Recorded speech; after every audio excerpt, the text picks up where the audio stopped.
I will preserve, and that I will preserve, protect, and defend the Constitution of the Republic of Ghana. So help me God. So help me God.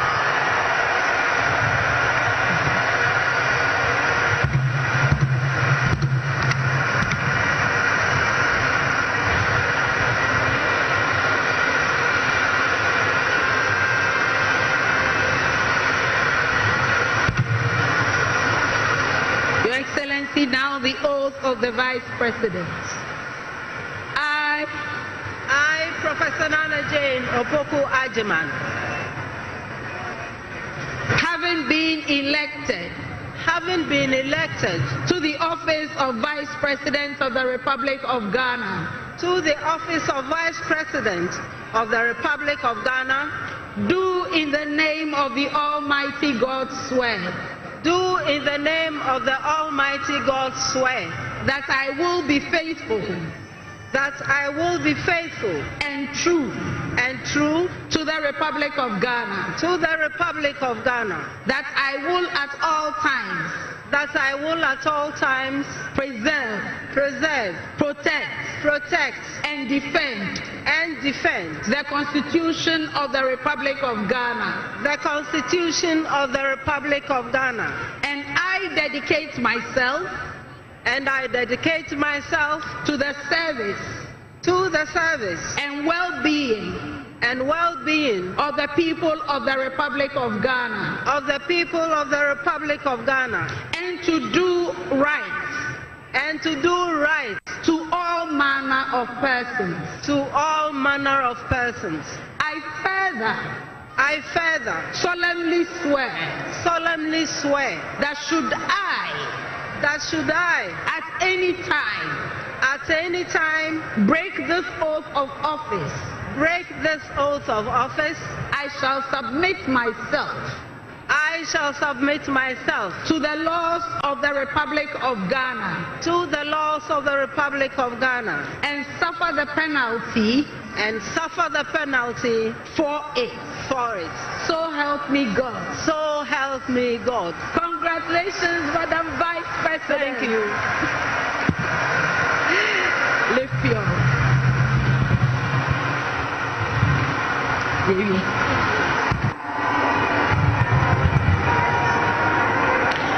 Your Excellency, kindly say after me. This is the oath of allegiance.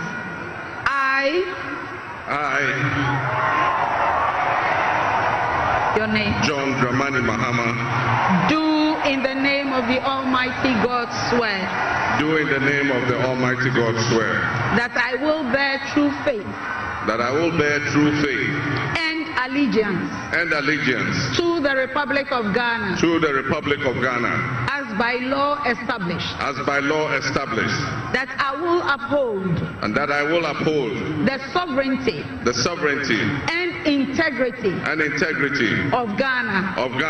And that I will preserve. Protect. And defend. The Constitution. Of the Republic of Ghana. So help me God.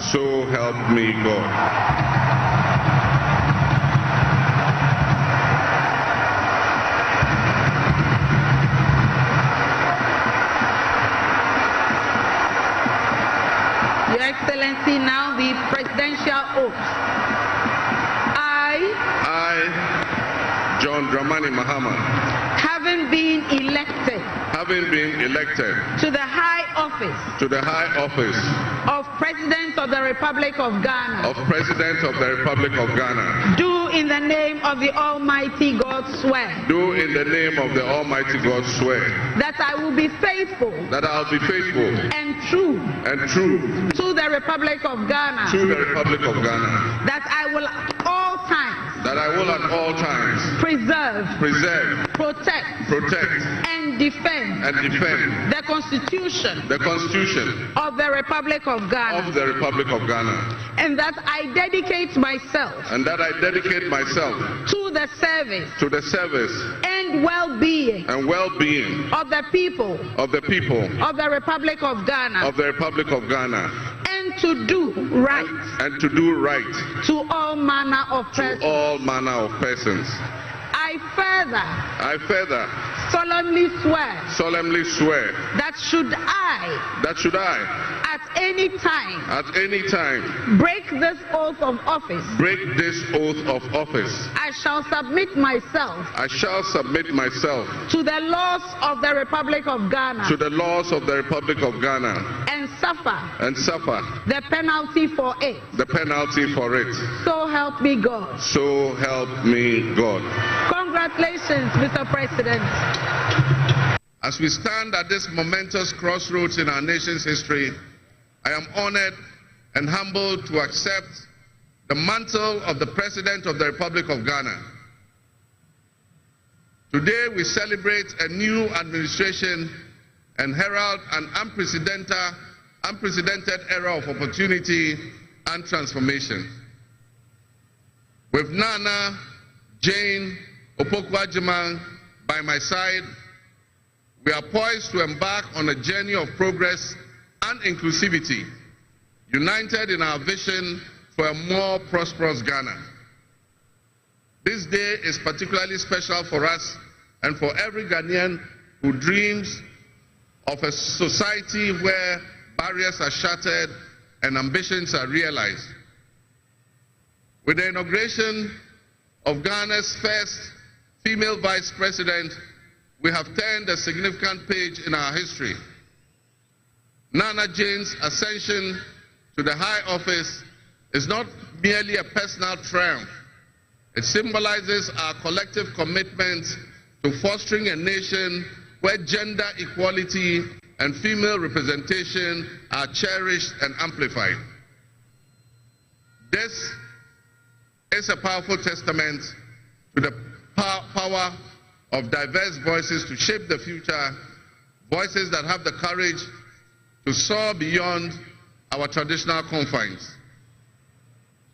My brothers and sisters, together as we look to the horizon, we reaffirm our dedication to breaking the glass ceiling that has long hindered many from reaching their full potential.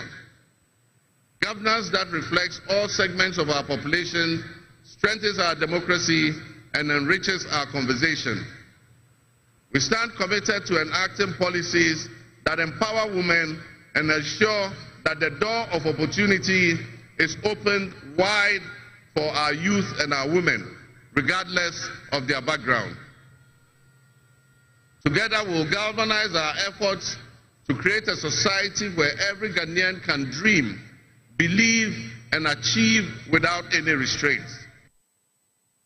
I decided to write to the estate management that, look, I just want to settle this matter once and for all.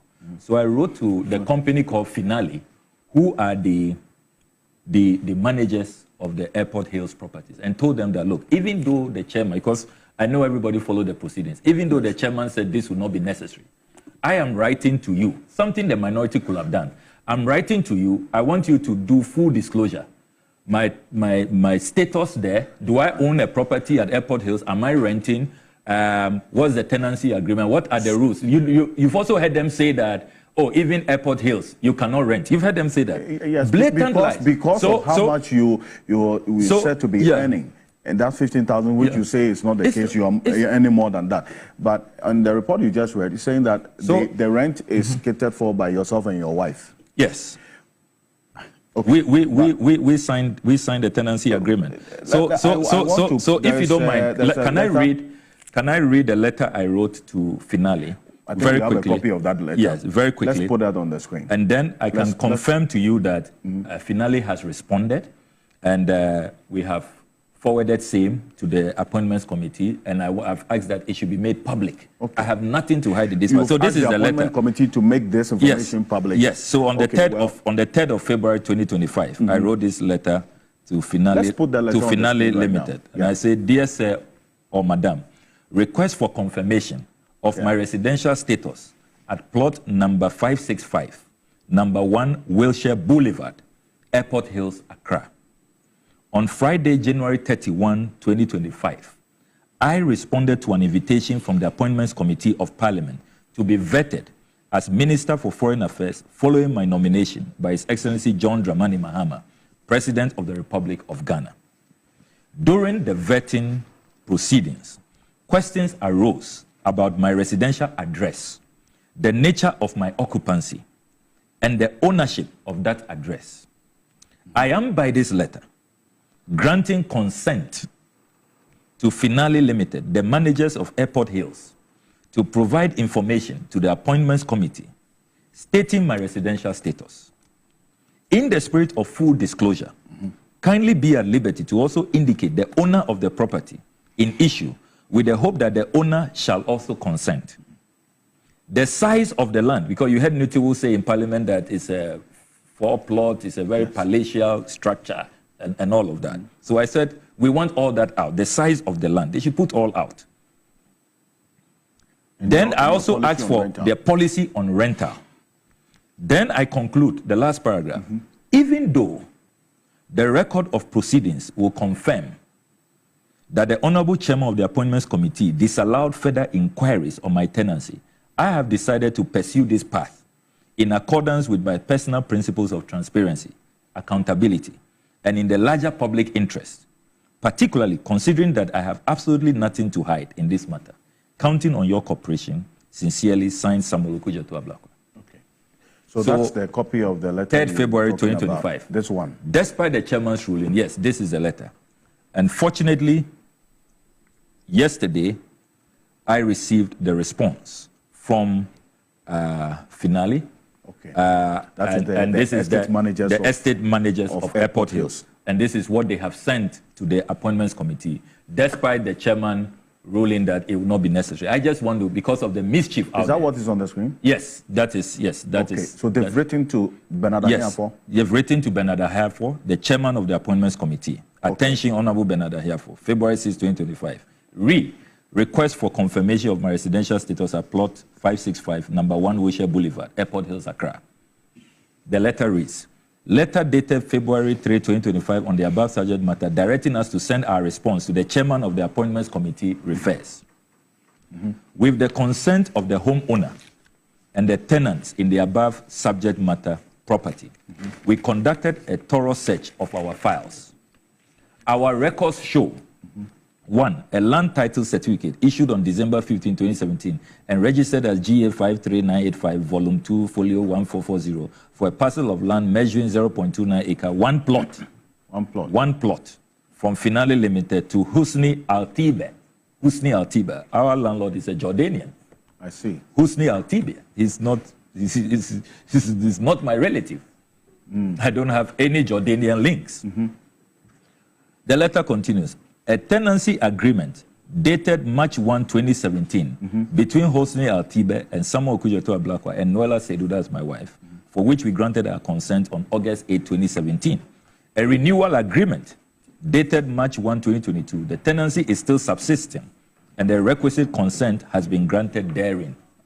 Kindly find attached copies of the documents for your reference. 1, land title certificate dated December 15, 2017, consent certificate, 2022 renewal, tenants undertaking signed in 2017 and 2022 respectively, lessee's acknowledgement 2017 and 2022. Airport Hills is an owner-occupied community with a very limited number of rentals, subject to the consent of Finale Limited. Thank you, yours sincerely. This is signed by Benis Among, Director of Administration. So, the propaganda that I own it, they have been exposed. The propaganda that it belongs to my sister, they have been exposed. Here, the owner, the property belongs to Hosni, a Jordanian. The records also show that it's just a small one plot. The records also show that Airport Hills allows for rental. So it is not true when they say that, oh, so you see, they are so sloppy. And I know it's deliberate. They just, and if you listen to the committee, despite the chairman ruling that it will not be necessary. I just want to, because of the mischief out there. Is that what is on the screen? Yes, that is, yes, that is. So they've written to Bernard Ahiafo? Yes, they've written to Bernard Ahiafo, the chairman of the Appointments Committee. Attention, Honorable Bernard Ahiafo, February 6, 2025. request for confirmation of my residential status at plot 565, number 1 Wisher Boulevard, Airport Hills, Accra. The letter reads, letter dated February 3, 2025 on the above subject matter, directing us to send our response to the chairman of the appointments committee refers. With the consent of the homeowner and the tenants in the above subject matter property, we conducted a thorough search of our files. Our records show 1, a land title certificate issued on December 15, 2017 and registered as GA 53985, Volume 2, Folio 1440 for a parcel of land measuring 0.29 acre, one plot from Finale Limited to Husni Al-Tibe. Husni Al-Tibe. Our landlord is a Jordanian. I see. Husni Al-Tibe. He's not my relative. I don't have any Jordanian links. The letter continues. A tenancy agreement dated March 1, 2017 between Hosni Al-Tibe and Samuel Kujato Ablakwa and Noela Seduda as my wife, for which we granted our consent on August 8, 2017. A renewal agreement dated March 1, 2022. The tenancy is still subsisting and the requisite consent has been granted therein. Kindly find attached copies of the documents for your reference. 1, land title certificate dated December 15, 2017, consent certificate, 2022 renewal, tenants undertaking signed in 2017 and 2022 respectively, lessee's acknowledgement 2017 and 2022. Airport Hills is an owner-occupied community with a very limited number of rentals, subject to the consent of Finale Limited. Thank you, yours sincerely. This is signed by Benis Among, Director of Administration. So, the propaganda that I own it, they have been exposed. The propaganda.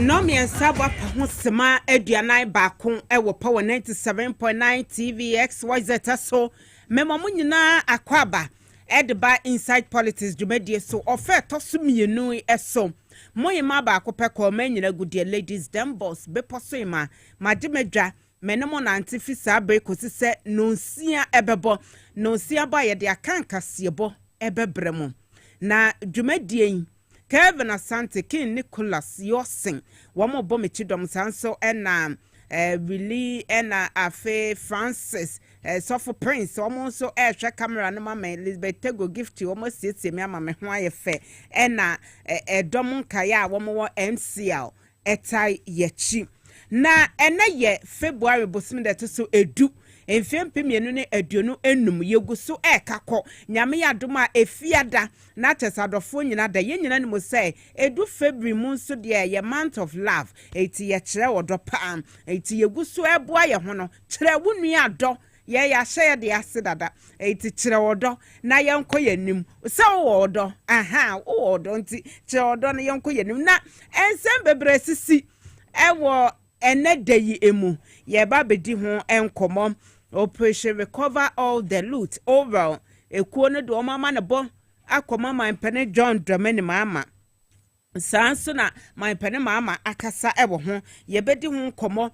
Ministry of Foreign Affairs de enhye bi eba sebeya se wo de kose wo pe passport a emritie bi mo na won saka wapa ehon ntoma ye bedi ehon enkomo sanso ena abekuma north na watwe ye omo ye vigil kese pa ya eni nyina efa besi ne womo ni representative ewo mrahye bedwafia ehon ensenkaye no akoye bibie wo ho na General Secretary Mandi Samayeko aka ho asem medam ho aba na yaba bedi nkomo.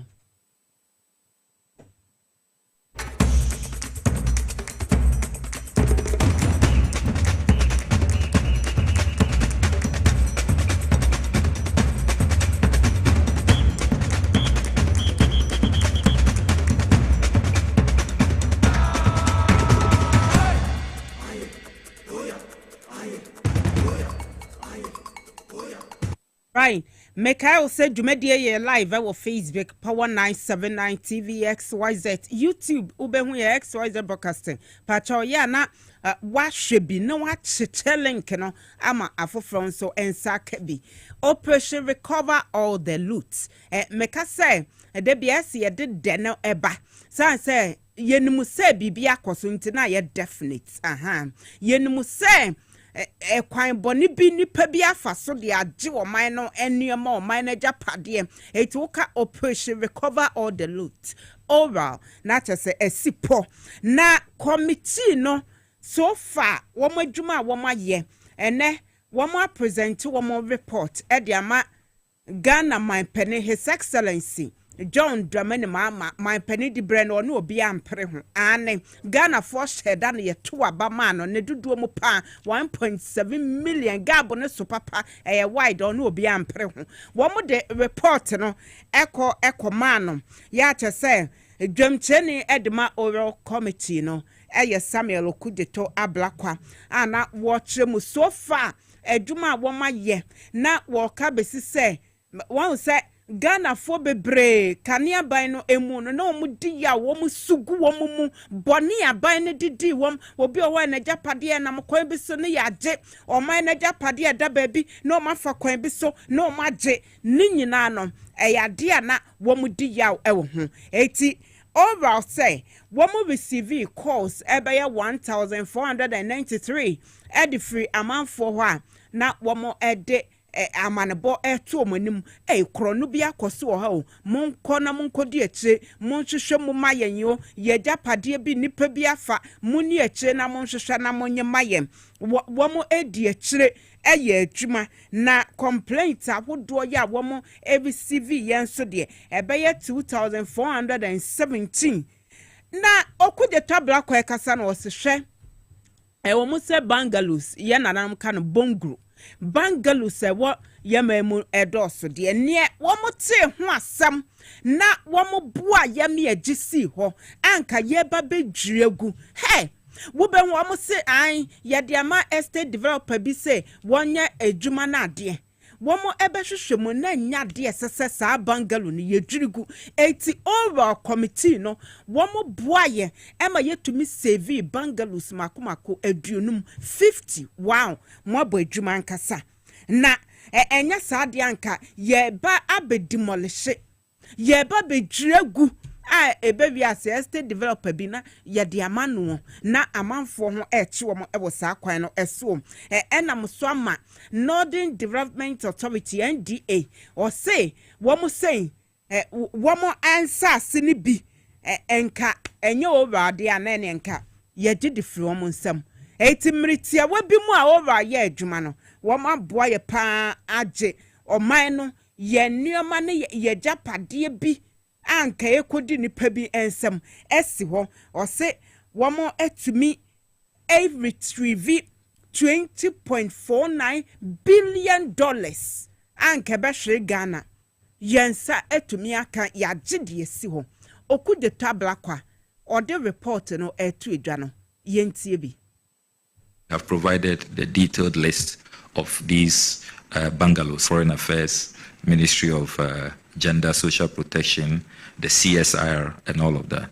But for the president establishing oral, we take the view that all of these 50 bungalows will have been demolished. So what we did is that when we received the complaints, the distress calls, we immediately call the National Security Committee, and we were very privileged because of the president's foresight. He strategically positioned COP Kofi Boakye in oral and also in the National Security Committee. So as soon as the reports come, he then relays the information to National Security Committee. So media, please get it clear. We are not saying that we, Team Oral, physically went to prevent demolition of bungalows. No, that was not part of our mandate. We were only to receive complaints. But as responsible, conscientious citizens, it will be irresponsible to receive the complaints and just allow those bungalows to be demolished. So immediately, national security is informed, and then they act. So please ignore all of those barrage of unfair and baseless attacks that Oral has suffered. we did not carry out any fiscal operation on the ground. We only report to national security and then they act. We also collaborated with national security to save the Northern Development Authority lands at cantonments. A private developer overnight on the eve of the president's inauguration moved in overnight to erect a wall, divided the property into half. Some of you are conversant with that land. It's just opposite the U.S. Embassy, very prime land. That is where the Constitution Review Commission, it was allocated to the Northern Development Authority. And these private developers claim that it now belongs to them. But the staff of NDA called us and we promptly called national security and they moved in. So we were able to save that land. National security has since demolished the wall, and so the land is safe for the Ghanaian people. We also collaborated with national security to halt state asset takeovers across the country. You'll see from the report that we have videos and pictures of vehicles whose number plates were being changed, and so that they will virtually steal them for private use. Again, acting on those tip-offs, national security moved in quickly and were able to save a good number, hundreds of these vehicles. Again, the list is provided in the report. There was also a clash at the Du Bois Center. We received a distress call. We immediately called national security. And so what we have done now is to ask that the factions should meet and the new Minister for Tourism should resolve the matters. Again, if oral had not been established, only God knows what would have happened at the Du Bois Center. Number 6, we have also saved large portions of the agric mechanization lands at cantonment.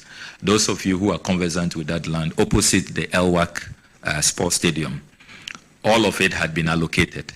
But fortunately, when ORA was established, the Association of Vegetable Producers and Exporters reached out to us that that's where they used to operate.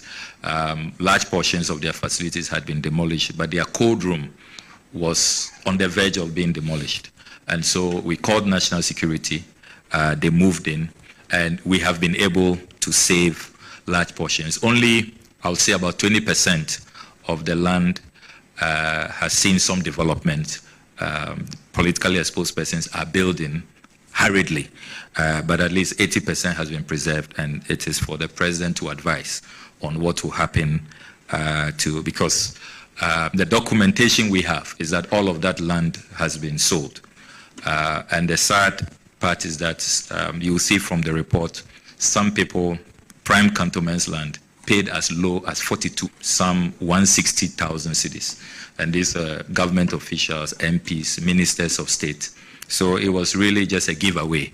I'm sure the president and his advisors will decide on what to do with the rest of the land. Then we also collaborated with national security to halt the attempted demolition of staff quarters belonging to the Ghana Museums and Monuments Board. That is at the Osu Kuku Hill. That had also been sold, but thanks to our intervention, at least the demolition has been halted. The president and his advisors will decide what should happen to the staff quarters of the Ghana Museums and Monuments Board. Then we take the view that this oral preparatory team concept offered a more structured and peaceful, non-confrontational channel for citizens to address concerns on the looting of state assets. Imagine what will have happened. We are all aware that transitions in Ghana tend sometimes to be acrimonious and even can degenerate into violence. So if Team Oral had not been established for people to have a formal channel to communicate their concerns, and they decided to take the law into their own hands, imagine what would have happened. So instead of the president being bastardized by a few people, I must say, the vast majority of Ghanaians welcome Oral and have commended the president, but a few people who are, raving and ranting, it's clear that this has really helped to ease tensions and to offer Ghanaians who are really coming face to face with looting to report.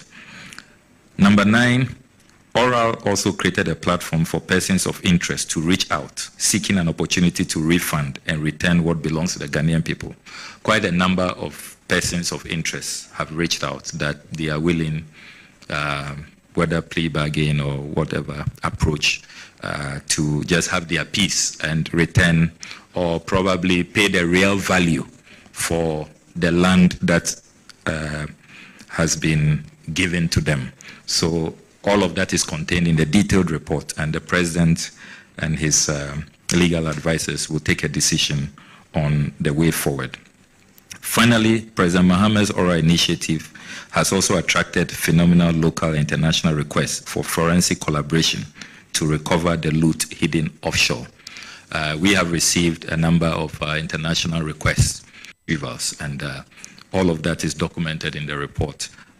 This is for the president to decide on the nature of these collaborations. Some of them have said that it will not cost. I'm sure the president, the attorney general will advise on that moving forward. We want to conclude with some fascinating figures.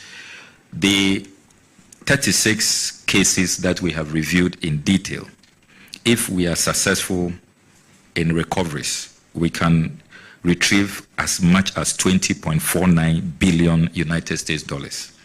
20.49 billion United States dollars. 36 cases, and that's from National Cathedral, PDS, MS, SML. You have the GMPC salt pond decommissioning, and we decided that in this open session we will not go into greater detail, and so I want to be restrained. But there's a great deal of resources belonging to the taxpayers that can be retrieved. Then we've also done an estimate of the state capture, the lands. If we successfully ask people to pay conservative market value for the lands they have looted, again, the experts are telling us that we can recover about 702.8 million United States dollars for the Ghanaian people. That's if we just ask people, those who were paying 42,000 cedis, 120,000 cedis, 160,000 cedis, to pay the fair market value. Those are lands that $500,000, $600,000, you will even struggle to get cantonments land at that figure. So very conservative estimates. We take the view that if people are asked to pay the real market value, this is how much we can retrieve. So in all, just a summary, the 36 cases, the high amount cases that we put together, and then the land loot, potentially we can raise about 21.19 billion United States dollars. And that is far more than what we have been chasing the IMF for and subjecting ourselves to all kinds of conditionalities. So we want to renew our appreciation and deep gratitude to His Excellency the President and his team of advisors for this initiative, which has really served Ghana well. And we look forward to the next phase.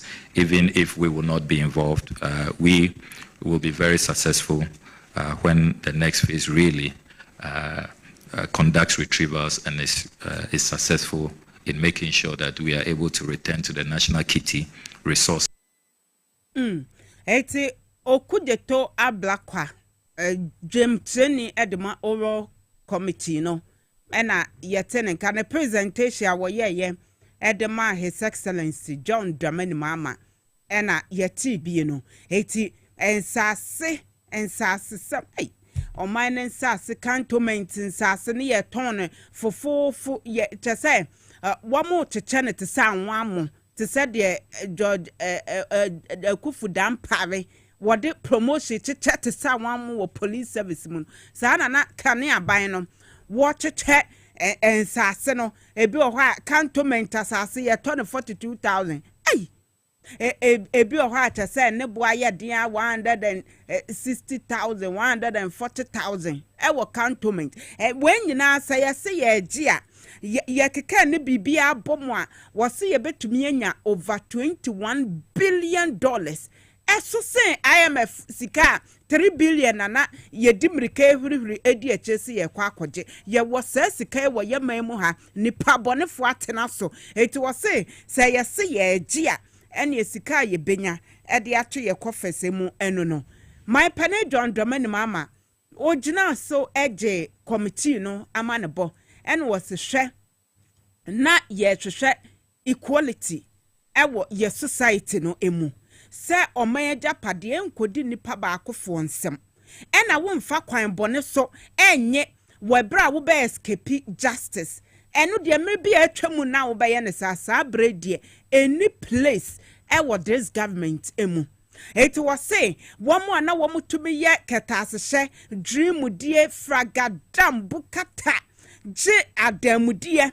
na womo ye comfortable ewo kane aban ni mu chesaye safe heaven e de ama omo sai oh some of them ye corrupt crash en kame ye nya mehwe no o say this time eni atenaye ewo aban we abreso esane say me kitchen no ebe ye too hot for you ankasa ene wana wudu wonamu mrika ebedwane eti sa report wase womoje womo best di already kra wode ama attorney general Dr. Dominica Yeni ese womo hwehwem ne ehia se yebeye further investigations ebeba na de ehia se yem prosecute womo nso no yebeye ne saa ama oman no afanentuma pa efrabio. Of course Ghana is working again. His Excellency John Dramani Mama Yentieno.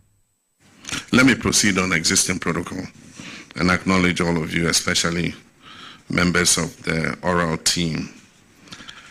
It is with great solemnity and a deep sense of duty that I receive this comprehensive report of Operation Recover All the Loot, an initiative that represents an unwavering commitment to the fight against corruption, financial malfeasance, and the misappropriation of public resources. From the onset of my administration, I made it clear that Ghana's resources belong to the people of Ghana and must be used judicially for their collective good. The diversion of public funds for personal gain undermines development, it erodes public trust, and deepens inequality. It is for this reason that Operation Recover All the Loot was launched, to ensure that what had been wrongfully taken from the state is restored to its rightful owners, the Ghanaian people. I therefore wish to commend the members of this team for their dedication and professionalism in carrying out this vital national assignments without compensation, without expectation of any remuneration. The meticulous investigations, legal actions, and asset recoveries reflected in this report are a testament to the seriousness with which this government approaches the issue of accountability and good governance. The findings of this report make for sober reading. They reveal the scale of financial leakages that have cost our nation dearly. Resources that should have been invested in education, healthcare, infrastructure, and social development. But they also offer hope that through our collective efforts, we can reclaim what is ours and deter future acts of economic sabotage. As we receive this report, let me assure the Ghanaian people that the work does not end here. The recommendations of the report will be carefully studied, and where legal action and investigations are warranted, they will be pursued without fear or favor. Every peso recovered will be channeled back into national development, and mechanisms will be strengthened to prevent such losses in the future. I have promptly handed over the report to the Attorney General and Minister of Justice, and I give him firm instructions to commence immediate investigations into the cases reported in here with a view to prosecuting anyone found liable for corruption or related offenses. To those who think they can defraud the state and escape justice, let this serve as a strong warning. Ghana is no longer a safe haven for corruption. To those who stand for integrity, accountability, and the rule of law, I assure you that this government remains your steadfast partner in building a nation where honesty and hard work are rewarded. Ladies and gentlemen, this is a defining moment in our fight against corruption. We must all play our parts, citizens, civil society, the media, and public officials alike. Together, we will build a Ghana that is just, transparent, and prosperous for generations to come. Eti se wunmu se wo bo man ne krono no wadwane atante ne dia ene ekone san brabio san se wakasi so ese Ghana it is no longer a safe haven for corruption. Eti ene wo bo krono na wo do nan ba ko asiye na ba ko so asi san se ye chewa waso be hyepa yes so sa ne mana so ye manyi emu oral committee yababo mabaso mo ye adwuma within this short period adwuma mo abone ho amane bo a mode ababeto man pani animu no yedamase na sade Ghana fo nyina nso ewa rehwemu wom eno kwasem ne se abato a ye course 2024 December bosumi emu no dodo na obi o ho a saa kwan ya yede no afaso anase mpo no wahu pa se abamu pani awia wo man naja pade bi yenka na hwe no eno na ye wo mo ya ye o makoma ya enam so edeto aba eti akane aban no eno ti gidi amanfo wo doma ama ne na mamuo mu no eso ye pa na nya de nso a aban no be feli wo mo wo kwan biada so eno ti ye hwe ni mu kwan se eye oral committee amanebo a womodi aban empanefo betu ho na mo na yede ye ni be hu feeling ese womo a ye hu omo so womo abo man ne kro no emra so omumu ne omu di ebasa amanfo akoma beto omo yam na emom ekoye dada enyum a yeto no amayosemu ni bidia ene na te say disappointment na be Kasiebo nti ye kan ye ma no nye political talk keke yenya the political will to prosecute obia emra no ebeche no yehu say wa offend the law na fa kwan bone so abo man ne kro no yem prosecute no ebema manfo akoma tom yem yawdie bebrebe wo man ni mu no ebeba fom obia akoma beto no yem ti ye hwe ni mu edem paibo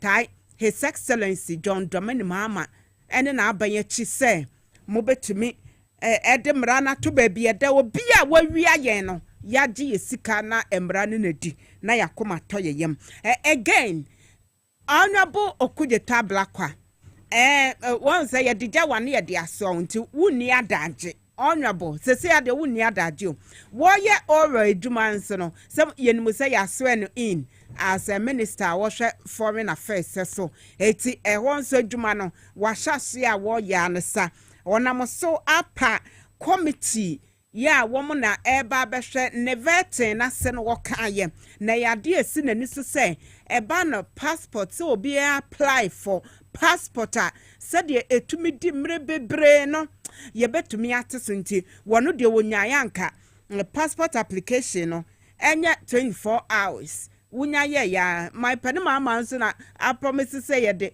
24-hour economy eba anti bibia nya 24 hours Okudeta Blakwa at committee say womo enhwe na sa 24-hour enhwehwe no etumi aye adwuma wo apply for a passport a sisi ana wonsa cafe ebo ne kranson ewo srododo enke ye betumi a reduce na manfo ehun atomo wo ye dwumadie ede pa ho ntoma yentie bi. There's been a great deal of concern by the Ghanaian people that they would want passports to be, in terms of the processing, in terms of the convenience, they would want that we work on that. We need to go full digitalization.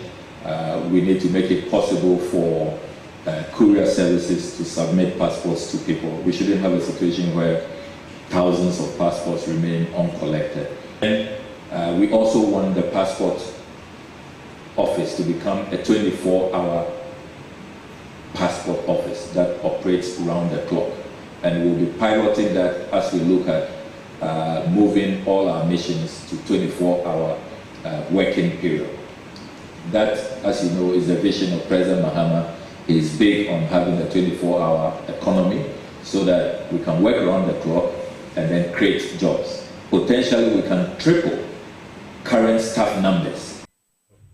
Okujeto ablakwa oye safo hwe amanone nsem eso ena yete ne nka no ho no de megidi ye pa se obebo adwuma ane sa wawo sa ataye hwache eti honorable yeni di wachi nyame nka ho so wo be ye adwuma an na hwe na watwe atwa mu no Ablekumanov ye hu sesebe ensem hunu keke bi akoso ni nyina ye hwanya anodom prensa womado agire mrahye bedwani wo kra wakonwa a wotusu ye nka ho asem nwie anodom prempe ne ba bi ntiro wo kogina Ablekumanov ekokeka sebe ensem hunu wo ho ai tisa de mrebi eso wusu eka ye na hosi ado ye ya de mama niji ho abrantia wotumi bo bi yasum rade nya emom ye hu niam wo kromo agayum eti anodom pre ko gina Ablekumanov se wuhia NDC ni no wona MPP ni ko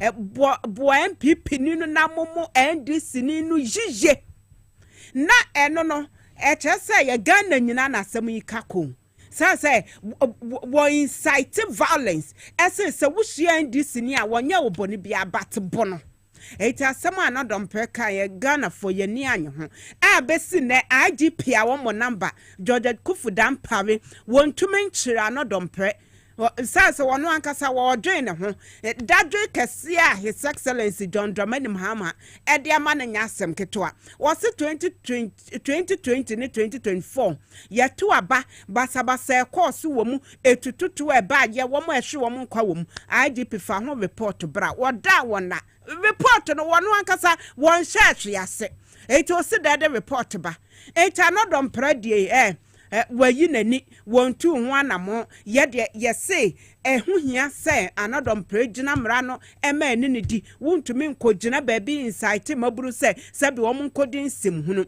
eite na mosoma na watwe wie ye ndi sama yekono mo so ye vigil wa Ablekumanov na nyasem keto akora wama asem nyina eye tie ene Ewrabra oben ya wono na gina mu ma ndi sama yekono ko 2024 abato no emu no na odi sa adwumadie mu akotene ebi ya womo nso akire womo adwene ewo enuama ekoso Ablekumanov eho sanse besi ne womo ni anamusini ewo mrahye bedum se electoral commission ekokotena asese ye koleti abato ne ho nsisanso na MPP fo mo ye violent nti na womo akọ no mo akọsai dwumadie no eti besi ne 3 months ni ye to aba no ye ni representative Emma Ablekumanov ewo parliament womo ye ehun vigil womo express womo displeasure eniema akoso ene anodom prenso sebe ni nsem hu a wonam ekeka no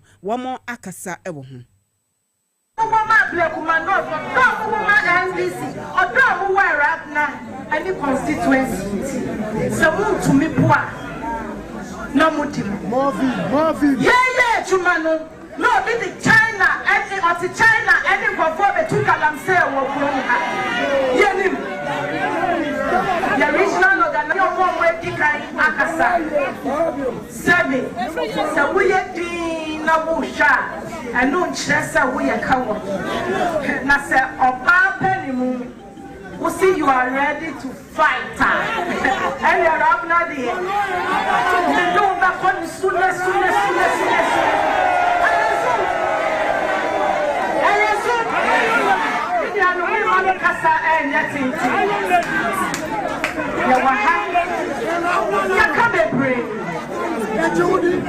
electoral commission recollection because American yes we have for 8 consecutive times number the figures share so you go be frying you be do ho number the MPP for it's my whole about what I say enya krono miensa ejisiti ya sa ena ya collation me say constituency executive say two of mu see ho regional executive of via grassroots titiru and na ekufa do amagana atitia pansa ma wo ye adwuma wo ton ade abra ya so isu ama popo mo yam eja adwuma and time echi because when him say me no na me da wan say ya me shram ya kuwa ba be to say na me say mun jai me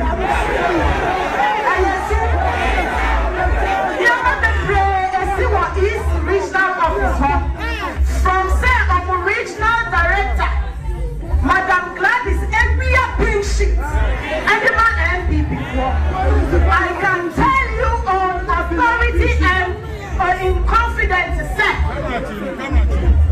MP before did not provide a single pink sheet for this collation exercise.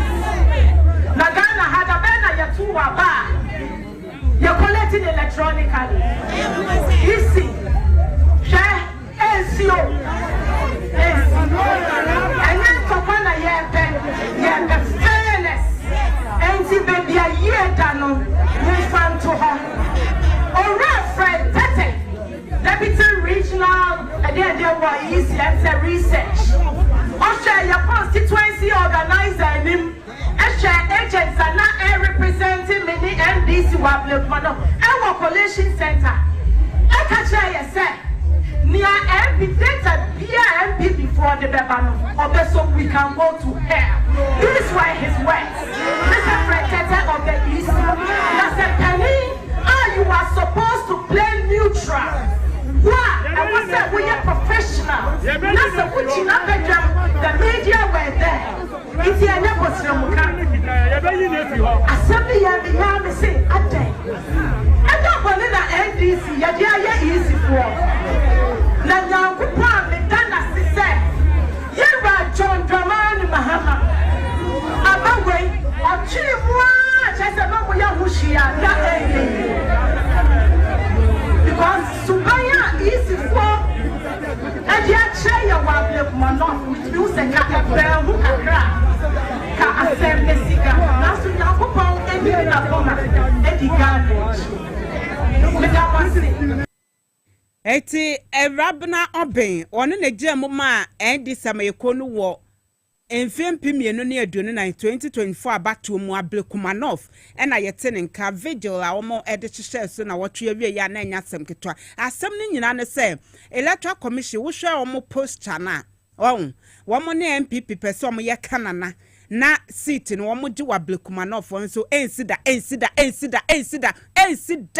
Say, I dear you dear dance ye. Pink sheet in ho. I say, mammy a queer free. When you knew. Na enuna General Secretary ma NDC amayukono. A fifia viquete say. Say MPP and to Mohwasia. Say ya what some polling stations bia. And tia sienya juma or huntia. One more egusija baby omujina yen to mean declare winano. It is a hono. Yen to a banner for frona as some fana semonko. The responsibility of the Electoral Commission and also of the key political parties to ensure that the real will of the people is reflected. That's all we care about. At the end of the day, whether it goes for the NDC or goes to an NPP should be the secondary. What matters is that the real will of the people. So, in terms of the Ablekuma area, Ablekuma North constituency, it is critical to reiterate that if the Electoral Commission is unable to find the documentation that will allow the Commission to make a declaration that reflects the true will of the people, then there's a need for a conversation to ensuring that can we allow therefore a process that will allow the people to express their will again. Because that's always really? Absolutely. Meaning what? There should be sacrosanct. The important thing is to remember that the aim is to ensure that the will of the people is made manifest.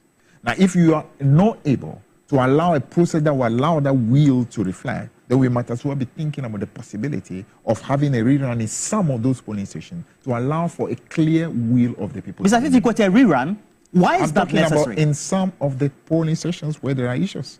If you are unable to get the documentation, if you do not trust the documentation that is existing, if you do not trust the pink sheet that is available, then clearly you are not in a position to make a declaration. Because whatever declaration you are making is not going to be in sync with the will of the people. So simply saying that this is the way it's supposed to be done does not cut it. You must ensure that the number one requirement is that the will of the people should be made manifest. So what documentation you have, to the extent that the parties cannot, as it were, show that this truly is the real will of the people. Let's say I have a pink sheet, and the other person say, no, this pink doesn't reflect the pink sheet that I have. The Electoral Commission is not able to authenticate because they also do not have any pink sheet. Eti Fifi Kwete, General Secretary, MIND Samayoko na yatin and Kano. Eti Monte Mahwasia, Say Hono, Yan Tubu, Nasum Junior Jumawati, Yan Koyan MPP4, Muyako, Kitakta Samin Sam, Montumi, and Tate Gana Sum Jessa. My madre say, Mono Musa, Eti Bibiani and Yadia, Mobetrum, one film name or Mobe Hadri, and Siwu Krumuha. Yabe Brahma Sakra. Sasa mo ye fie bi ketekete bi ada na mo adresa wable kuma no fu ho no ekua free ye na wrabna na o ka kire wo no ebra na ye ni abre ye adwuma no na wonam ene China fu etu galamsey wan ko fom anko ye adwuma wo grounds ya to abawie walu so eda na mente me ho ase fa o pink sheet bra so anyenwenenwe wonni bi de kire empedefo senka sasa wa we wo fa de a wo de kire wo de we wonni hwe. You have nothing to show. My uncle Yanim, Naja said, what trini pakona chisan. Eti Yabase, Electoral Commission, Monya, the right thing, Yanko Yanim, Saba ya, Bessine, Abekumano, for Munu Obisi woman named Rashebe Jomuno. Yabenyo Bisana, Electoral Commission, Moya, so, Moya, ye, na et as a fear 9, no money representative. Sibu. Monya nentam 3 months ni ya to abawe ya abre kumanov dasam monya na yen declare wi na yen koyenim yeni abre we are on a supersonic speed say ya de becheche Ghana etanya sa mo kwame sam na moya won chen no e na beye bibi moya den aba no molus monye ntum ho ase na yen koyenim. Inside Politics Jumadian wasugu sutie e wo Power 97.9 TV XYZ February what the football sim that so edu enfem pemie no na aduonu num yekoye nimu pa and na ye Monday, Tuesday, Wednesday, Thursday, Friday hey na eda kese pa adofo nyina da ye gi ye ni medikaka me say wonni odo ahwehwedo why enye se do ne se wo partner na se wo lover asem ne meko eye ebra ye de kire wodo eti kire wo nyonko do ne yenko yenimu saa na Ghana nye se de ye ya hyase ya ye di ye de enti no wutumi de wode ye ba na ye di abom chocolate day what you say na sabe ye kwakohwe ya pomuden emu ensem ewo Amponsa Herbal Center. Dr. Amponsa wajina edwa ewo ha oni ye eba abetwetwe nkomo doc akwaba Amponsa Herbal what to say eboko afin so shase e kosen nyamedum ehuni ye yo sanity na ye di apomudin mu nkomo then na odi free Amponsa Herbal brain me da so bebre na hema yankopon shira se wa ma mebre mechia atiefo nyina me din de Dr. Amponsa me kan Transfie ho anaje so ma me se wa yaresa fie Dr. Amponsa Herbal Hospital ya base ye beboa Ghana man nyina na ne nyina ne se afi biara ya na ye de ade foforo eba eno nti afi we nso bibi foforo eba enam kwan so enche ebesi form na magic machine ye ewo ho ema enipa biara na eya na bi obi ho tumu frɛ no wabusa se doctor o magic machine no omo yare nko na etumu baso ana dabi okay ye onkrofo bi mu wo ho omo nyare but omo yare ebi ni se ye onkrofo bi mu wo ho a utumu se onyare but ni refri ade ntem moja ekọ na adwen mu no sha enye nyini ya bebre enye nyini asem aha because meme wo nanafo mienu anyini pa okay ba ko 121 years wow otumu kwa afum ya ena ba ko nso 126 years ono so tumu kwa afum yanti eya na enye nyini no asech obi tubu ka se 80 years ontumu nante e normal enye normal 80 years ontumu nante a wo yare okay what you say sa wo 70 something na wo tefie na wachia ana wo 60 obi kura wo 60 50 na wachia na wote wo ye betumi atena wo Amponsa Heba. Amponsa Heba Hospital. Hwe ma me nkyere wade bi. Se wo kwa afuom na obode ye awro. Na sa achia na ebebu a. Se wotu nya adwen etwadua sum no. Sa na nipadua te ye. Ye Dr. Amponsa ya base ye ba bebo nipa. Enti yare na atena wo so abotifie na wo chia ana se wo bu ato. Me pa kire se wote wa wuwo. Entra sinmu. Bra Dr. Amponsa Heba Hospital na ye mo magic machine no ye bibia. Sa wo bra access na wu a enipa biara wo bra access wu a na wu na Dr. Amponsa Heba Hospital magic machine ye di susu a bra access na ama wa ye week na benyane ni nyina eti sa wo severe pains ya just 20 minutes na jai wow sa na tie sa mo amutie me na mo wo sciatica sa yare sciatica ade de by a friend of osteoarthritis sa arthritis is so wuntini no na de sciatica na amaw na wo sisi woto ase entini no eye wo ya ebetumi akreti akokreti gout nyina de amaw wotumu nante yie sa nipa no braspentes coastal junction wo si form wo coastal junction wa busa taxi station for so here Dr. Amponsa omodo obeba ye ben ho no mo a wo pese obe nante kro ombe kyerɛw ena ye wo nkrofo bebre e wo ho nso a omo wo kumase ye wo hwim tigo junction taxi rank wa ahonso machine no ebi wo ho ye won krofo bebre wo ho a omo tivie na omo yare diabetes asikyire yare ye nanso omo hunu kwan omfa so omo nyaaye na hema ye wo bibi wo nipadua mu a fra no pancreas nyankopo ewo obrebo nom nyankopo mbo nipa no wudidi na aduane no ye adwuma wi a ebedane sugar abronisi insulin eno na ma energy ahoden sa adie yi na ma wunya ahoden eti se sa insulin no ene be kwa wo system na ne de ko no ye fra no pancreas sa pancreas e bia na wanya ulcer ache nti afro pancreas no ene ti pancreas ni ntum mfa asikyire nya adwuma ma wo ekoba sa boni be kasa wo diabetes because asikyire be fa bojam enti afa wrong way wo ba Dr. Amponsa ya so ya ye the magic machine be siw pancreas no so sa ne ses na wu na ya collect no na ya ma okura duro na kuro na ewo o pancreas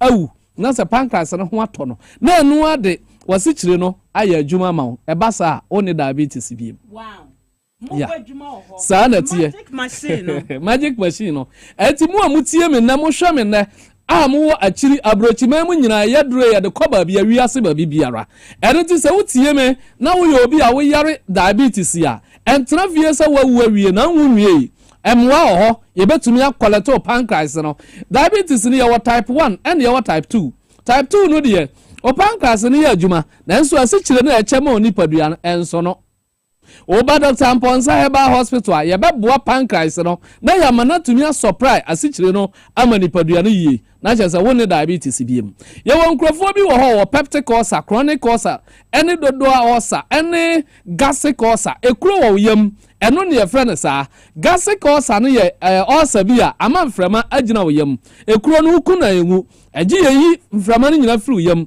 na yatumi ekukuro na ama ena peptic ulcer no de asofo na tanya pa because wo mo mpaduane krom asofo no mo mpaduane eti me ka kire mo se ya mo ndidi na mo nyina che because nyame nimu a onimo enya akwankyere nko na be ma nyame ehu wo hwe sa ade no nsoma me eti sa uwu a won sore ma na omo ebeye den eno nti munya ahode wu obi a ntemu abra Dr. Amponsa Heba Hospital na memwa wo na ohonto yare bi wo ho sa yare wo ya friend halitosis sa halitosis no efri nipa eye nipa bebre ejina wotim ya fra bibi brain tumor bibi ahunu nipa no tim na apai ena sent no pie o gina nipa no mo kasa enye yie e bon ankasa ye obi mo nso wo throat infection throat infection wo na ama na sa halitosis ena ye obi mu wo ho a halitosis ni yade a bibi wo ne yam enebo anase ye fra no esophagus ne de na abie ekwan abeda ho enti mframa ejina ne yam a ebon no efa ha pie wo ba ye beboa wo ye obi mo nso wo ho a owo bibi ye fra indigestion anase digestive ni yare otumo enyamu nuane no ebasa eno nso tumuma wasichire kosoro because wasichire no sister no no enya bi ti ebasa ebetumi am wanya diabetes eti so oyo obi a wadua no enya mo a wasichire be kosoro ekosoro enchire so wo diabetes but one pound sha ebemu wanya ti sa de we yiye mame eti bra Spintex Coastal Junction ne yam waw yensa oyare wo de uba ne baba abo Dr. Amponsa Herbal Hospital ana yangu obo a edo baba street na wabeje wayare sa yewo nkrofo bi mu wa na ahema omo wo bibi ewo omo system a yefra no stroke aba system no ma edi wo munya nipa bebre na wo stroke a omo nim so omo yare stroke because stroke etumo che wa adwen se stroke enche wa adwen a etumo mubu ngufom ade a nipa bebre enim no se wo ba ye de machine no be collect wa adwen no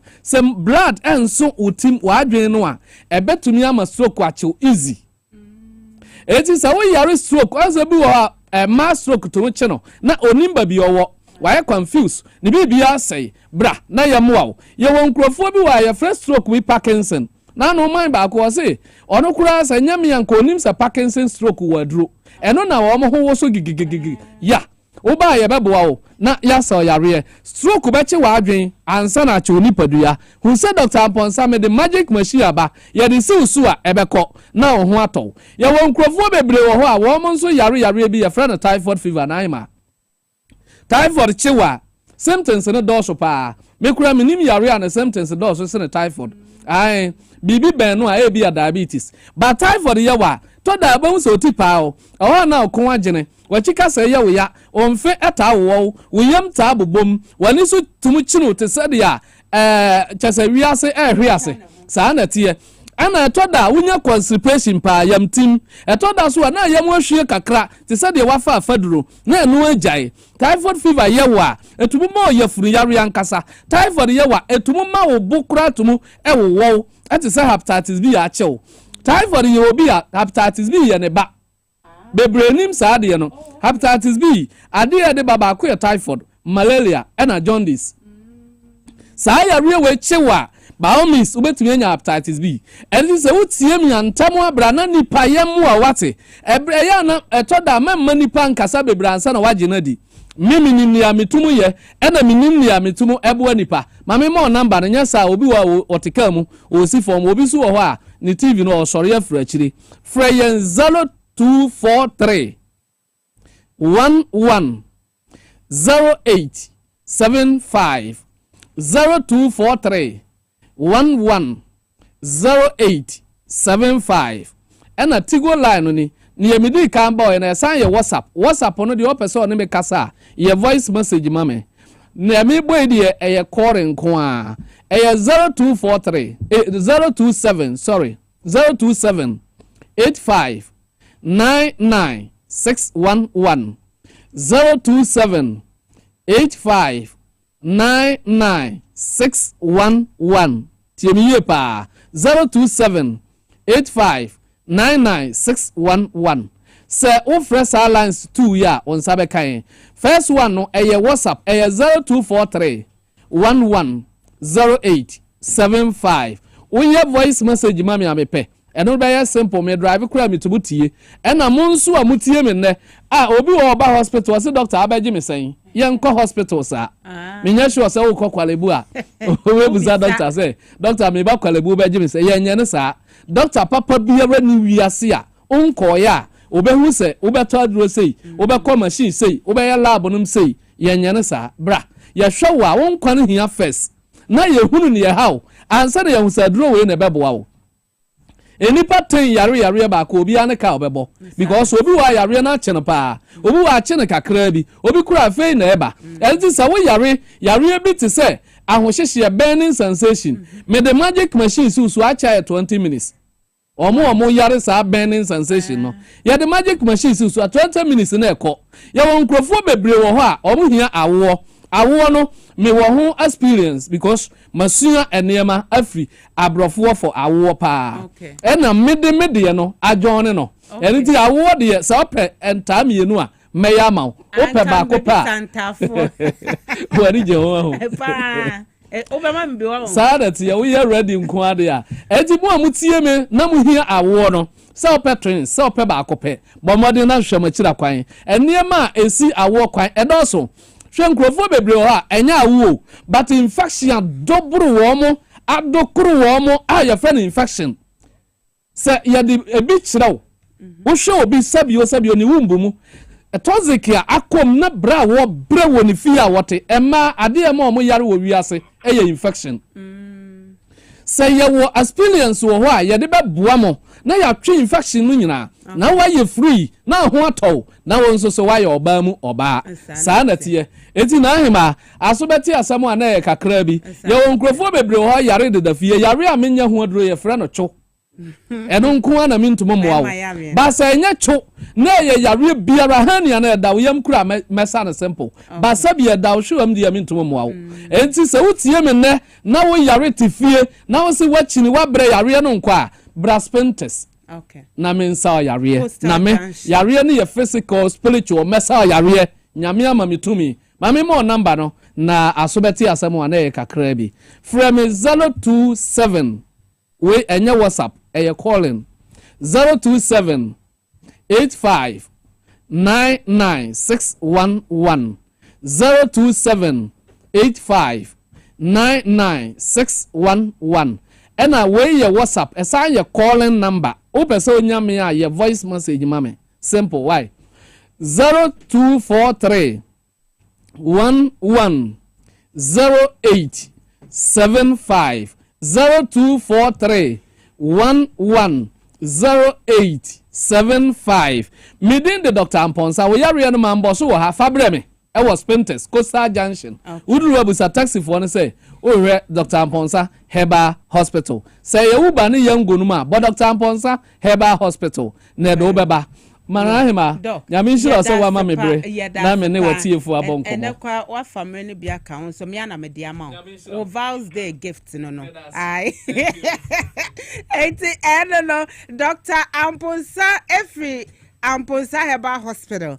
Era moten nkara wo be Spintex Coastal Junction. Now I call show my check 0243 110875 0243 or say magic machine and one more dear Juma ever ho na kwaje wo dear ever home. Now inside politics Juma dear and I was good suit ever power 97.9 TV XYZ so make come for Juma dear at the amount a mega cash hey nyame ya domo me say Friday vows day yen nyina ye gye eti ye hia sika de aye sa wo be kire wo dofo dra mega cash for phone no na dial *426*5# *426*5# hey wunya boy wo de opese wo twa bi atwa wo betumi awini as big as 500,000 Ghana cedis na wo na wo kono hooray ye de gi ye ni ankasa mepa cha wo fa phone ni sisia na lucky box no mega cash lucky box wo so benya wo de yes *426*5# Cavitas platform so womo edaso yaje womatum National Lottery Authority enso ensa ehese dwumede ya se mega cash ye ma wusika na wodi atwitwa ho say ebra ye wo mu ya ho kire wo pa na so wo ye sotie sade maka kire wo no na wo dial number na maka kire *426*5# wo benya sika bafu e de ato o pocket Victory garlic mixture eye dro sonko aba edwaman so a make am for the amount wo say wakoma bo peri won sa no na ye wutichichi obi okwa ne nan no sade namness no ayenti no ontumi nantimpo nom Victory garlic mixture babo a yepa woni so ebre wono madroi ebi moja ntumi ni afusane ewo ni pedua mu nom adroi ebi adroi Food and Drugs Authority age atom say ye ba bia eton adro bia bi wo ho na emom no wo bekọ okaishi ye King's Walk Herbal wanya bi ewo ho wo mo so mo ye Victory garlic mixture ya na wono edi nkomo Net Enterprise omo na de Victory garlic mixture aba eno omo kasa wo 0201 293 280 0201 293 280 and 0242545633 na wono mo edi enkomo na wedie Safari Valley Eco Resort asam ne krasi oh and sasame kasache sansa me say Friday Saturday Sunday yedi ji ni adofo da eti fawdofo ekọ Safari Valley Eco Resort one time fawdofo mpie Friday Saturday de yebi Emano Safari Valley Eco Resort ukwa woni beje pa me say environment no nika muadom ewo nwuramu nyina ebi ewo ho sanso na wodan yanim na swimming pool na wo ho nti upese wudware abribia woni obia eni asem swimming ko ade no ane se na wo mo dan no kran so no ye hyada ewo Mrs. Shawa na said o my no enya sam keto jacuzzi ye wo eduade ni bi ena ye sanso ewo de ayese abonte na so wo dem ho na o ena ye de buo bi agugu fom ho be oh my god kono kohwe woni su ade Safari Valley Eco Resort woda ho a breakfast in bed ankasa wo mo ewo kreman emu me patro for number your reservation to 0596 914 0596 914 394 now we no more edi enkomo Medimosis Clinic and Prostate Center wo mo ehwe prostate won samu nyina ewo ho or so o prostate how obi kran so ho a prostate no won check da enhwe se de ne tebia tie wo ba Medimosis a wo mo ebe check e de ama wo ha wo mu a na ya pe anu aso entem sexual weakness me madodo na nansen modern mo na enkonkan kit so was oh my god hey me mani bi jai 1 minute 5 minutes now sorry eno ya den no wo ba Medimosis obebo ama wo gyan wona so ye pa afa ema ne bi nso ni atenka obi nso ahwehwe awo a ema ana se typhoid yade a ye ka ho asem diabetes ena afa sciatica malaria obi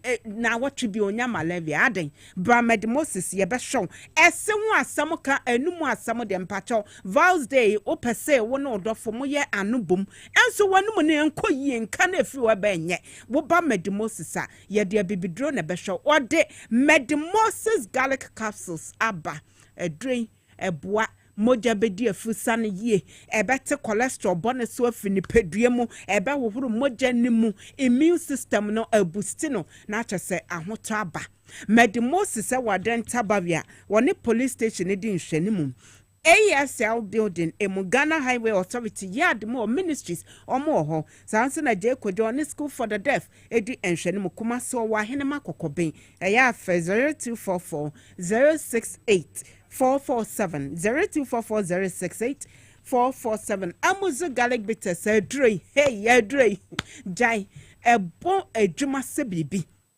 na ya muzo about center na diaba o say won say o tititi wo don so rough de bia mekan first impression wako obi nchen oh metimi use washroom kakra e don so be 30 minutes no say oh metimi aden papa hwehwe muzo garlic bitters na numu bia be control don so no amount afa wo home no ensisi so sa ena kame say moja no abobo apo wontin mu etide bia na wonsa ene wonan ananse ache wananse nya prosio mepacho no amuzu galibites nenya ahoto sugar level no ebema adaba bia se eda na ahoto aba akoma ebo periperi wonom amuzu galibites a ebeboa na ahoto aba baby eton oduro bia bi wo Food and Drugs Authority age atom seye na ubetimi afre amuzu herbal center e wo 0247 776 743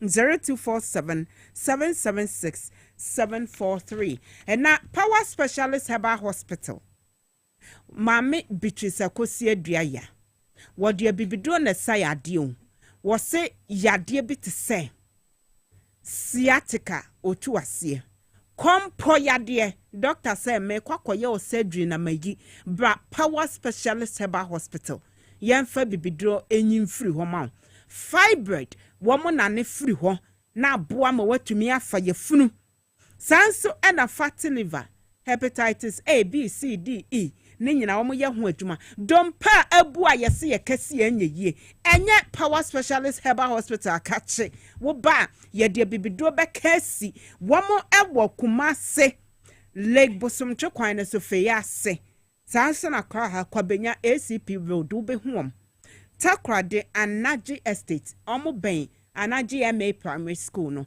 and woman kasa was 0244544422 0244544422 and 0200 383831 0200383831 na ono akasa baby ya dream me da me homa ton kraba sesia me ba ka ne buam rahye bedwani honorable Daniel Ashama sanso ena Greater Accra Regional Organizer ma endi sama yikuno Anthony Nupenu wamo na me guest yebedi nkomo me ba esia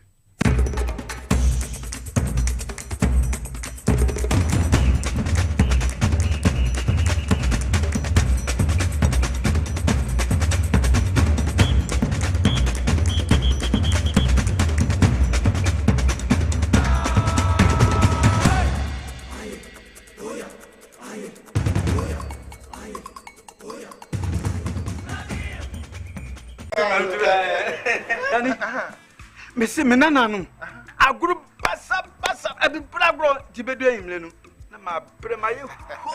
As for me, I take very good care of my grandkids. Ye dear grow, na ye sa, a room maybe crana, me bano timide, or maybe gumi so weekend. Hey, mumle, memre, I don't think I'm a catcher, say, Yano, Medi, garlic capsules. Posuna, a basis so come. As I stand here, my doctor said my whole system has improved very well. Medi garlic capsules. Yes, Medi garlic capsules. Oh,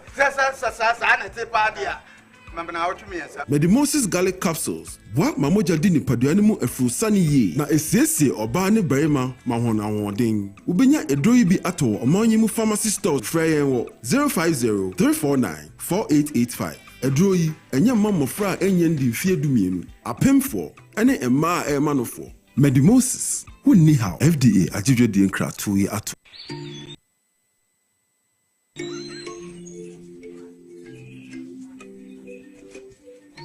Upon your arrival, you are introduced to your butler, who plans your itinerary. So many activities, all in the same premises. Visit the gym or the stables, they have it all. At my break, I'm able to practice my putting.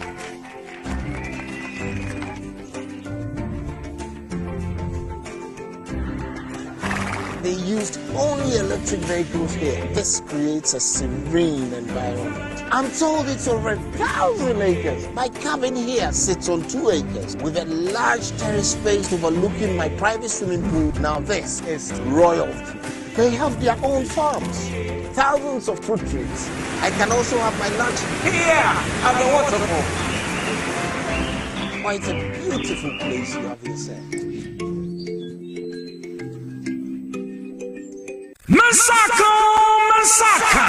Mensaka power jackpots ya zabomu bi e chire wodo Mensaka me chire Mensaka Valentine's Day e chire no do e ri na the bay change me the 14th February Valentine's Day it's obegin dey be chire no do zama ye na do there chire wodo na Kasiebo side dey me raza power jackpot modern yan dey be for mobile phone never dial *274*10 hash chain bi o *274*10 na enter draw na ticket crew bi aye 10 Ghana cedis. Into the more airto tickets no. Now what chances of winning a susura nor call. Nay in a bezin boom gag. First prize in here 10,000 Ghana cedis. Meraza. And then 10,000 Ghana cedis. Now 6,000 order dona was spread in the bonus. Yours in Uber Shembia Subenya crash and how far. Any bema vase befe was an akada cash no confuse. And Simoda ya in the beshas. Now Begumedamara Bogum. Never Begumusa. *274*10 hash. Now win in a big which will have one. Mensaka. Valentine's Day special easy. You busy dog. Now ya sena can cash account. Get no curfew. Mensaka. Kagum nezin a big. na ede na aya obayi a oda forma so ne yafunu mu emunumuni. Oh, Mr. Entry, also yare ya titi me ben fie pi nanso ne yam nyono da se me chiro no ahodo amato a me hunu hwe a ebe ya nwanwa. Menyi ni se wato ulcer tamfo Haxa capsules any Haxa mixture yanum bom kotia ulcer no bia ma no anom anka ne ho ato no dadaada ulcer dro de eno ani Haxa capsules any Haxa mixture ankom ni nchiremu ulcer yekura eto yefunu ene ensunu mu etumi a wo yefunu ekeka wa wogire ho a enyi ulcer etumi ema wo ye cheko ebra wadidi awie so how eye ulcer de a compare Haxa capsules any Haxa mixture nanum bom na ho abeto pedudu atu a ko okanshi drug lane Kumasi Dani Herbal Takradi AA Mensa Anafre 02038228855 Apefo abatan ya woma won mofra no fo ene mofra woni mfiedu mienu enka ho Haxa capsules ene ne mixture ulcer tamfo edie age edwadie nkrato yi atom. The serene environment fits into the goal of the school, which is simply to provide excellent educational foundation for your ward's development before they commence primary education. At first glance, clearly you will see why the school is called Hebron Hills International School, as the building stands tall overlooking town. With a Montessori style, we have experienced and dedicated staff and trained teachers. Our small sizes classrooms are meant to enhance teacher-focused approach where children get one-on-one attention from the teacher. Hello there. We are open at 7:30 a.m. and school closes at 2:30 p.m. After school care is from 4 p.m. to 6 p.m., while early drop-off can be arranged at 6 a.m. Hebron Hills International School is located at Midye off the Nsawam Road. Locate us with GP postcode GW0688 GA West and GPS code 06884870. You can contact the school and make further inquiries on 050-876-2375 or call the office directly on 0302-918768. Email us at hebronhills.school@gmail.com. Hebron Hills International School. Excel and shine.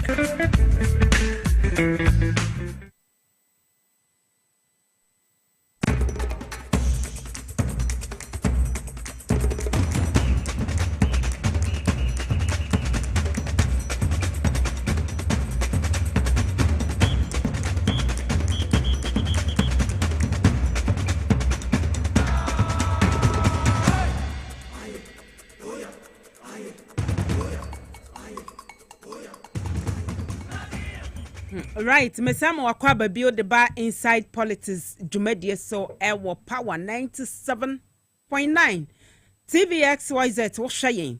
Yes, I was Facebook power 979 TVXYZ YouTube nso wo benya ye ewo ho eye jumedie an ye de bro ni din de inside politics menamo nanti a megusu a metwimo fisa ba ekosi sei no si abebo ye de akan Kasiebo ebebremo ewo kasafidie so mohima ba akope kwa omanyina gudie ladies dem boss beposo hima ena maje madwa na sade medin kan ye ene mabedwafo me guest eye honorable Daniel Ashama woye kane buem rahebedwani sanso na enkamantemu organizer MIND samayeko no Anthony Nukwenu mehwa se obra be kamensa ewo ha na yedi enkomo na wede memfa enchia sonkom ema obrayre aso asamoa obrayre Mrs. aso asamoa wukunu Steven Debra asamoa or Ghana National Gas Company when every wonyonko brebu Kevin Asante ewo say wawoda ntemema happy birthday nyankopon enshraw Mrs. Asa Samoa wukunu Steven Debra Samoa Ghana Gas na owo na efiri ne ho na Kevin Asante o se na ye wawoda nti yema happy birthday sanso na me classmate when na me na wo school wo GIJ Pascal na Dadevo odini juma wo GBC Pascal na Dadevo no ya me mate or friend a British woman and I'm so friend a British woman or say yenya ya kabro for to say you can't say British na a passy wo papa afrimu wo ne abusua ne nyina nyankopon hye mo den wate nyame nka mo ho on hye wakoma den ewo saa ebe mu enye easy kra abaya chese wesi so na obehwe papa sai nyankopon ka wo ne abusua ne nyina ho na on hye mo den pasclin adadevo so every year group ne ho nyina edema media management a class no ye nyina ye se nyankopon ka mo ho na on hye mo den I Francis na wa na obeye adwuma we nya wa na ye hwan enti yesha enkomo ase honorable Daniela Shama menzaka no was studio ye di enkomo honorable Akwaba ohima ti say me ho ye pa na onze wa mi hwe anya wo na be say birthday mood no ye gusu mu and a your month of love on the February dear nyame adom a Friday Saturday Sunday me bompa ni say ma branch no nye greedy avance de he ase Valentine no ni papa ko ne dia na mi no ya dosu mo ni mo dosu yo de ebe de papa anya sem keto you free buy boko boko bibia e fine ye go so juma no esane frano pa sorry Makonia FM Radio Gold enamabaha ejuma de obo ejuma se obo ejuma no e se e binum de ya hu radio man PP4 ye de ye mfa bo embo biati MPP kukitu asa no kukitu asa no sia ti se owo single handful of people and operation recover all the loot overall omo ejuma oma ye or the report no committee no the report no ama president se sia meka president His Excellency John Dramani Mama. Can me say my penny John. His Excellency John Dramani Mama. I what ya see or won't ya see? President Bako Pangana Fwajina Tum overwhelmingly John Dramani Mama. On the report no aqua comano. Na okude tabla kwa kase obobo niam bi so chese enka sika ye se ye retrieve enuama hodo nsase wo man ne dia akodi nipa nsam a beye $20.48 billion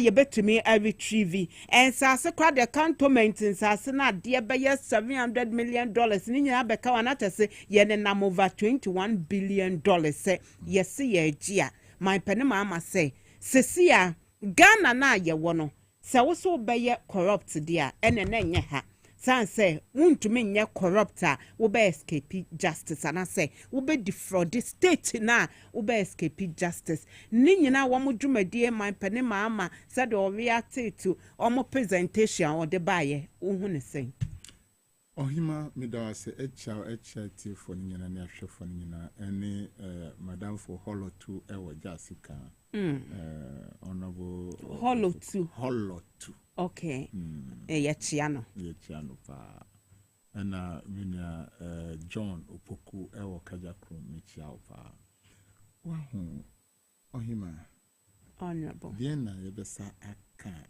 echenwe near His Excellency John Dramani Mahama Ono munti yasemasitama campaign. The NDC led by His Excellency John Dramani Mahama, supported by Prof. Nana Jenopokwajima, handled by Chief of Staff Julius, handled by. Almost say we are coming to reset Ghana. I'm a volunteer. Resetting an institution, a nation, need proper administration. Na senior honorable foreign minister Ekanye say 36 cases bet to me over 20 billion Ghana cedis. Etie for cases are oma compilation say no 2,417. 2,117.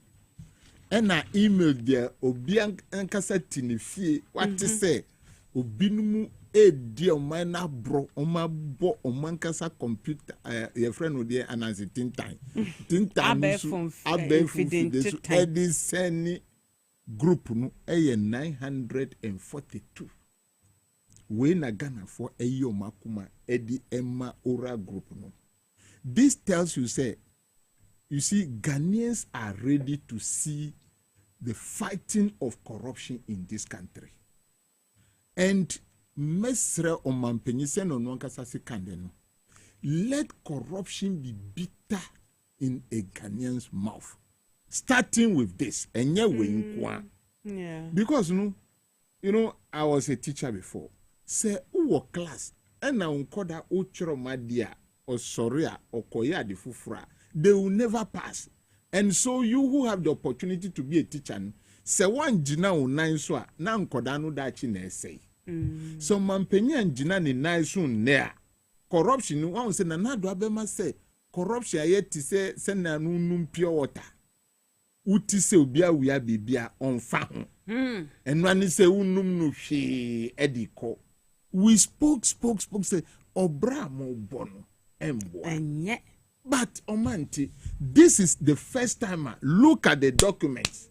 Say Omanpenyivi Eka say we are coming to reset this nation. And I would like to enjoin every citizen of this country.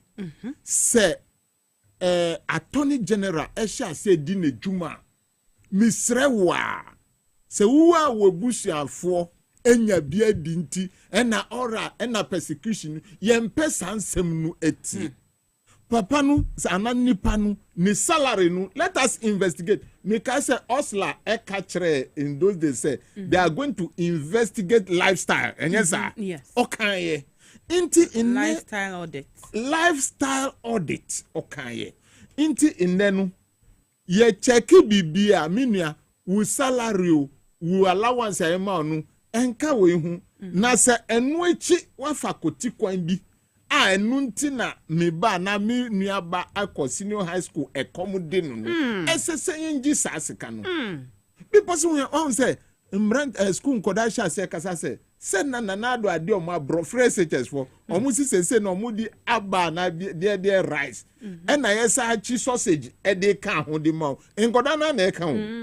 So they know what is going on. Inti indenu near Omaya Sese no Oral Group, the most sensible group created by His Excellency. They say they have gathered the data. Obidi weyaba enoma assorted enoma compile report enomudi komo mampenyi enomampenyi susu immediately or the Attorney General Honorable Dominic Ayini Mr. Wa media mi jiudi pa mi wo parliament na mi na wo 6th floor o tra me office and now kon office mi pa mo cho mo bia mo ejuma no mu ye no tribunal no na ehia because one fa tribunal na mba and sema ye ka se wenti na nanado apages bebre akogu ho no omu sheda mi kanu pem ama pa ye pense nanado sheda no park court no inti nese omu si udi asemwe edi koye traditional court na asemwe nipa ba kokura ye nchi no da o endenu ya johnny munko next year na mumfa de tribunal no enfambra okay aibefo no ye nkoda no woman bita no amo no okase obe advertising emunu o say moli jojo o say munu e shipa moli jojo no obia she asemwe ya da ha sese no eye she muma ye mfa she because we need the money 20 billion officer mahamanya 20 billion say IMF for abro for muga ye be ka tro say mun park mun niam na mun kona ye adwuma. So if this money has been raised in this country ama manfo anya bi enunti na nde ye brenu when ebe maya tiase ne nti Addison to me sorry be katre say ya boka 60.8 billion ye hu bebi asika nafa when na Bank of Ghana Addison Mahama time no Bank of Ghana ye profit ama yes bank hospital e woni mreso said the Addison to me printed 77 billion in 2 years. Edima nanado. Ghana for in sema ebeba wo krom hanu. Enye nsem kitwa. Bamuma yenji kebi mami kebi endi. Na for once no yenye juma no Rollins ye ne obetumi a probity, accountability, social justice ni nyina echi no. Yesa to agu. Say no yen chef from us. Let us reset our nation and deal with ourselves. What in near Donald Trump kandra or see what stop US aid na African countries no say no yen susu yen gina yen nice na only aid no brain tina ya ye kwadra time bia unim se baby a di ubekwa kwosra de wo honti unye juma say yet kromo na oduman bi ebe preach Ghana beyond aid. Yes, ana enkai wo mu say Ghana beyond aid de betumi afeye ho enye ken ofurata asem na woka my penny akufad. So they did all these things. And one of my juma or US said enye munti na make say Donald Trump akasa asem because anamo a wo tu yenim say ha obia say wambo munkae mpofrima obia nkofie and they are suffering in Ghana today. There are a lot of them. But then aside that, much as I did not agree with the haste of which that's the thing, okasembi chireye sa asem that we should be self-independent. Ye woniema bebre gold ni weni nyina adentina Traore ewo Burkina Faso ebetumi apamo French for ama omwetumi atio mukawie na yenu ye wo gold ye wo oil ye wo bauxite manganese diamond weni nyina chi timber ni weni nyina ka ho ba ye dika na nado ama ye kanu kra no ebesa asa bedani adia wa ho a those of us who did account ye figures na nyefe nyefe o one say o mampanyi sha assess say or see no first class for the ministers code of conduct or see the bawo eba mu say na time bia ye gu o man ko anima ye siesie ade kwa na NDC bedura MPP ba wa say bibia na NDC asa fa bellet akwentua say wo boa no a na ono aba be no ma say no yes nti NDC chichi o man no ekọ nanimu a MPP ba na wasan de ekọ yechi nti sika bebrebe bi mu wo ho osafoma for 1 million crores pounds yenji omunyina Dr. Former Minister for Health $81 million ajima menu $81 million usu koto vaccine one to vaccine sana na do si kofie na kohumi Sputnik V Sputnik V dey cry different and sana UNICEF adrosika $81 million akọ 26 ambulance $4 million akọ misramu ora for semanti weni nyina munfa nunsusu mfa nka ho ba omianu ma begi $2 million mi wo parliament omusi omu di sky train e di gbo maimu $2 million Mauritius wa jisikana di sanye masusu e wo ho e japadi la e wa abrochire no unim se mi wo parliament we didn't approve ba ya beba be hwe books mu no ma spend $12 million pounds e wo UK. These are the things we have to look for. Ye here sika pa on minus kaira enu na ye hwehwe na say ye hwehwe sa sika no one MPP for catch say ora no enye hwe ana enye adwuma. Do you get it? Now omu pe close bia omu di stop no. They know themselves that omadio minor bro. And we must look for our money. Enye nipa no na ehia ye hia ye sika na ye mfa nye omanu yiye. Nti say ewo uye mo ewo wanumo yesi fibra na yemfanye juma because today IMF for onze omo okromo ena omuni atufosi se na yebe compile budget se na yebe yi tax afrisu omusi MPP for se mamu yi tax ni afrisu manye yi tax ni afrisu aban o amamiska bia 4 years ni am unemployed ba minyaska kakra bi di to me phone so amede se ni kakra na aban so aginati se kronfo no oji me tax. Those are the things that are collapsing businesses and so we need all those things to come together or all information na yemfanye juma na oral way Srenyankopon say embedded history the documents alone speak to the issue say one document no TV so just look at the document Nyama Ghana for aye.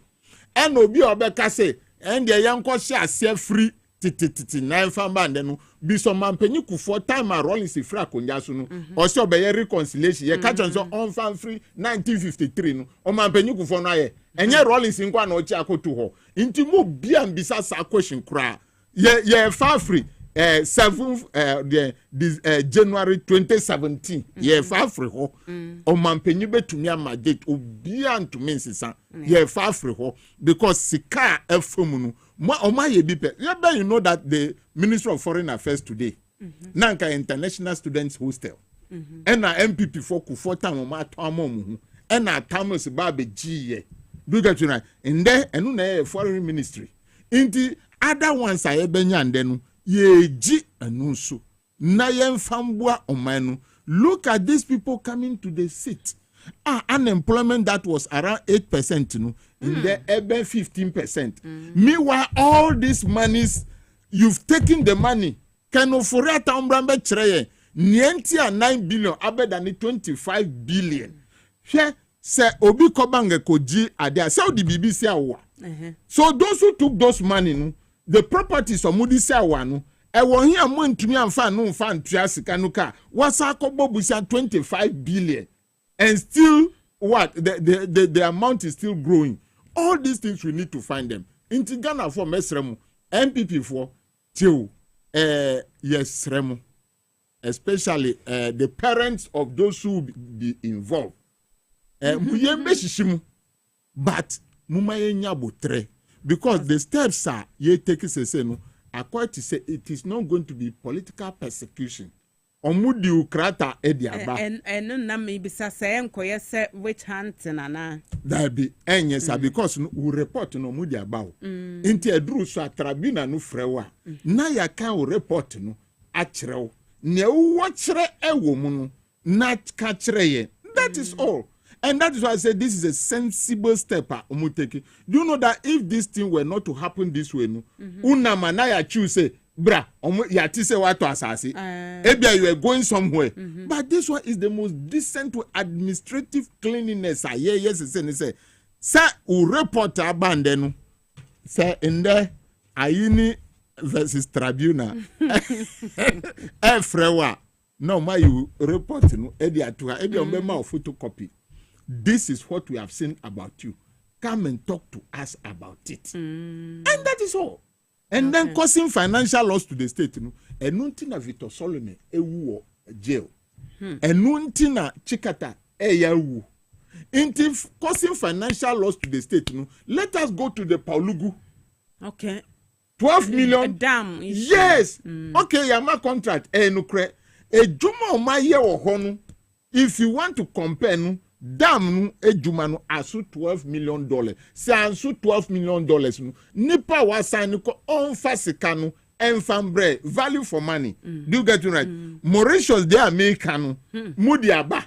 Se mo anfamba enye mo anfambra because no ade no ya sign contract. We die sika ko contract na nkoso. Ye hia sika no sesia. O be ye train wo mi.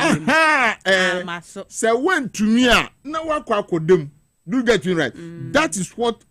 That is the way we should discipline ourselves. As someone me babe can Miss Ghana for who can time Afghanistan in 7 years no. Taliban's Afghanistan no. Unim ni omu ye. Omunya sha said the no indiscipline will pop up no. Obi a wi obi fun kra no. Say be careful a tie from ufanchem. Oma kum we dia sen e wo dom se utwem ho a ubisa ne ntia ye kum di sen ho a no maka che se wa bokro no. So they use that system to discipline themselves.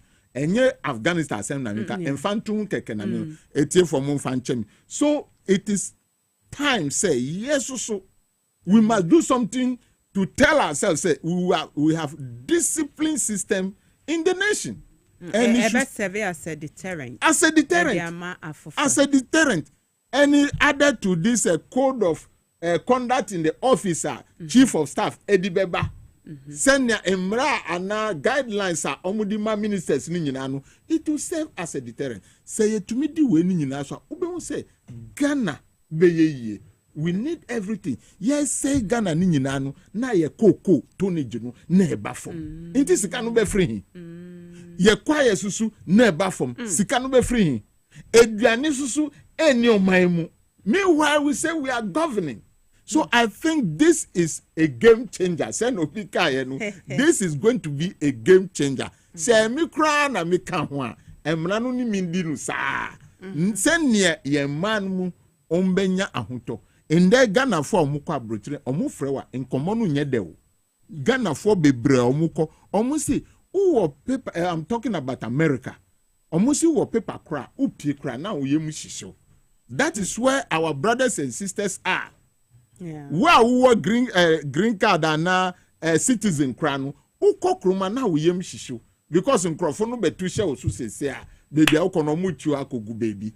So we must develop our country so that our brothers and sisters can come back and stay in this country. And when I say, as a matured person, 2016 baby, a pempen so Ghana could draw. And some MPP for ye, etumia dada Ghana for Canada, Japan, nam ho, and obubo dia girls are omuni mahama eda, we bin musu nam ho. Yes, and I said the sebi. And Danya Mahama Siwa Dubai. At the end of the day, Ghana for my beside where is the truth? Where is the truth? Into a cultural say MPP for the and that ebe. That is what it means. That is what it means. They talk about corruption. Say, where is the truth? Now we have 36 cases that gives or that could give us $20 billion under this MPP. In Sasino Mafa, or Mufa Sasino. And until I pen your mark in Anu, Obisa, a black one question say, the infanauti, Danu Assassino Yahudi and Yeza. Omuka, Intinu. I pen your mark in some way MPP for. Okay. That group is it not the leader of the group? Yes, Omuka Untinu, Omu person will say Ora for Jumantinu, come and tell us the land you have gotten. Say Okujeta Black Wadi ni Bibia by the tenancy agreement in Bibia. Or the Ababe Ghana for. Do you get it right? So that is the way we must move. To move forward with the truth, teach our children to be truthful and work hard to develop our nation. I'll say when inka bungalows by 50 beer. Nanka a bit demolish. Till one will be demolish. And yan be buying. No, my fast assassin. I could the estate developers in some.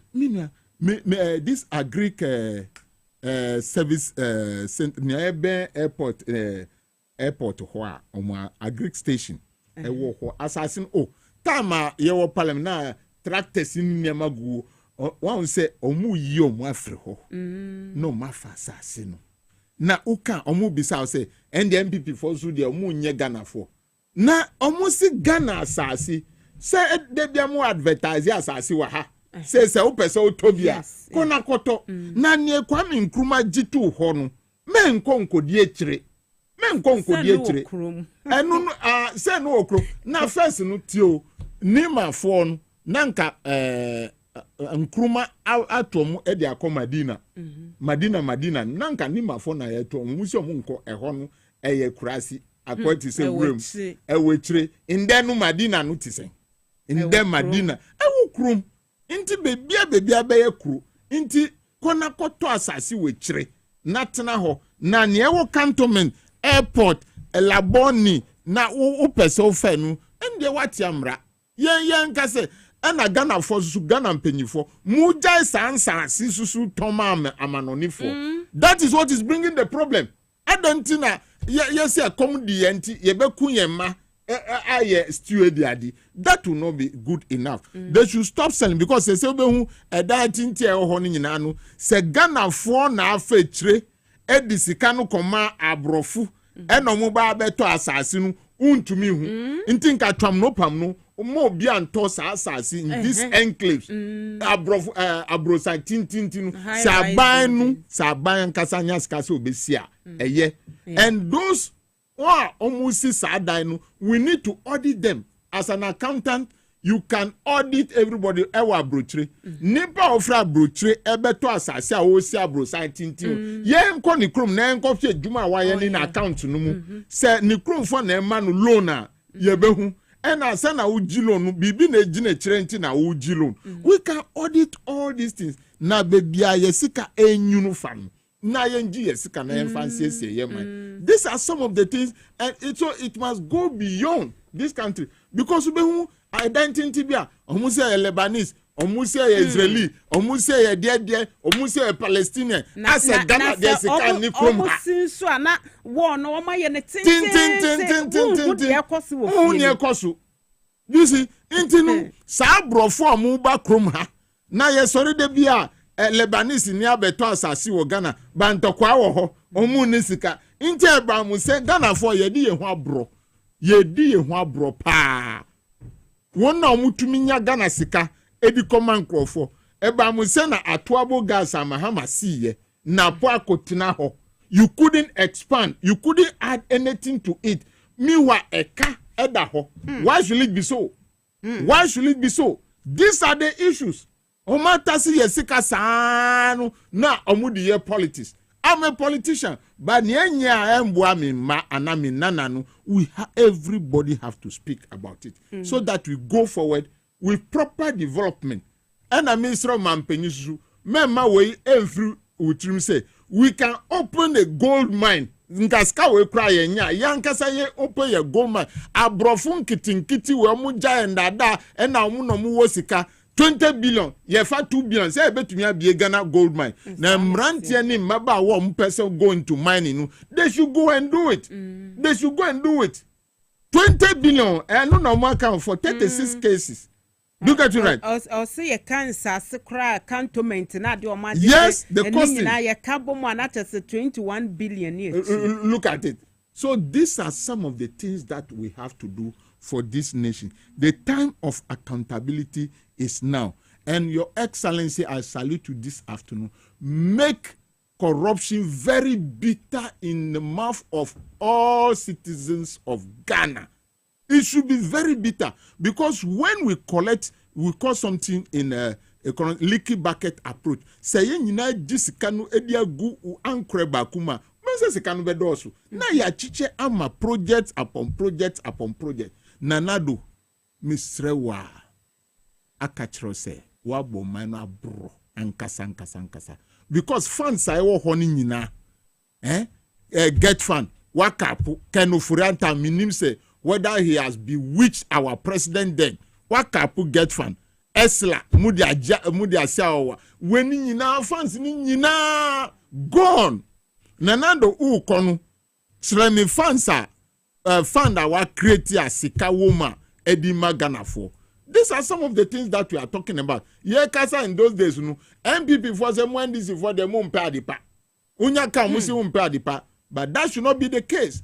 Inti yebesre His Excellency ejuman wa shase ena wa shase ye. Yenu ye maye. Eye miu, eye minua, udi yenu ye. Uya ni nyina no ka kire se usie se man. Enti o ka se yenu ye se yenu mo se kane aban atwam a wo ma mo number.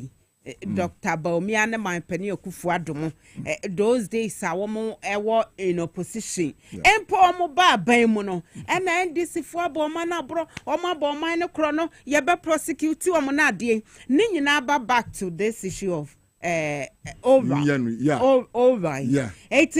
the yanka say and your political talk be namo pesa yan to bamamunti and then yabe tata woman yaje or manager padi akodi womo and some name mono mobile bay movie na fa kwaya say yaba power oh yan mobo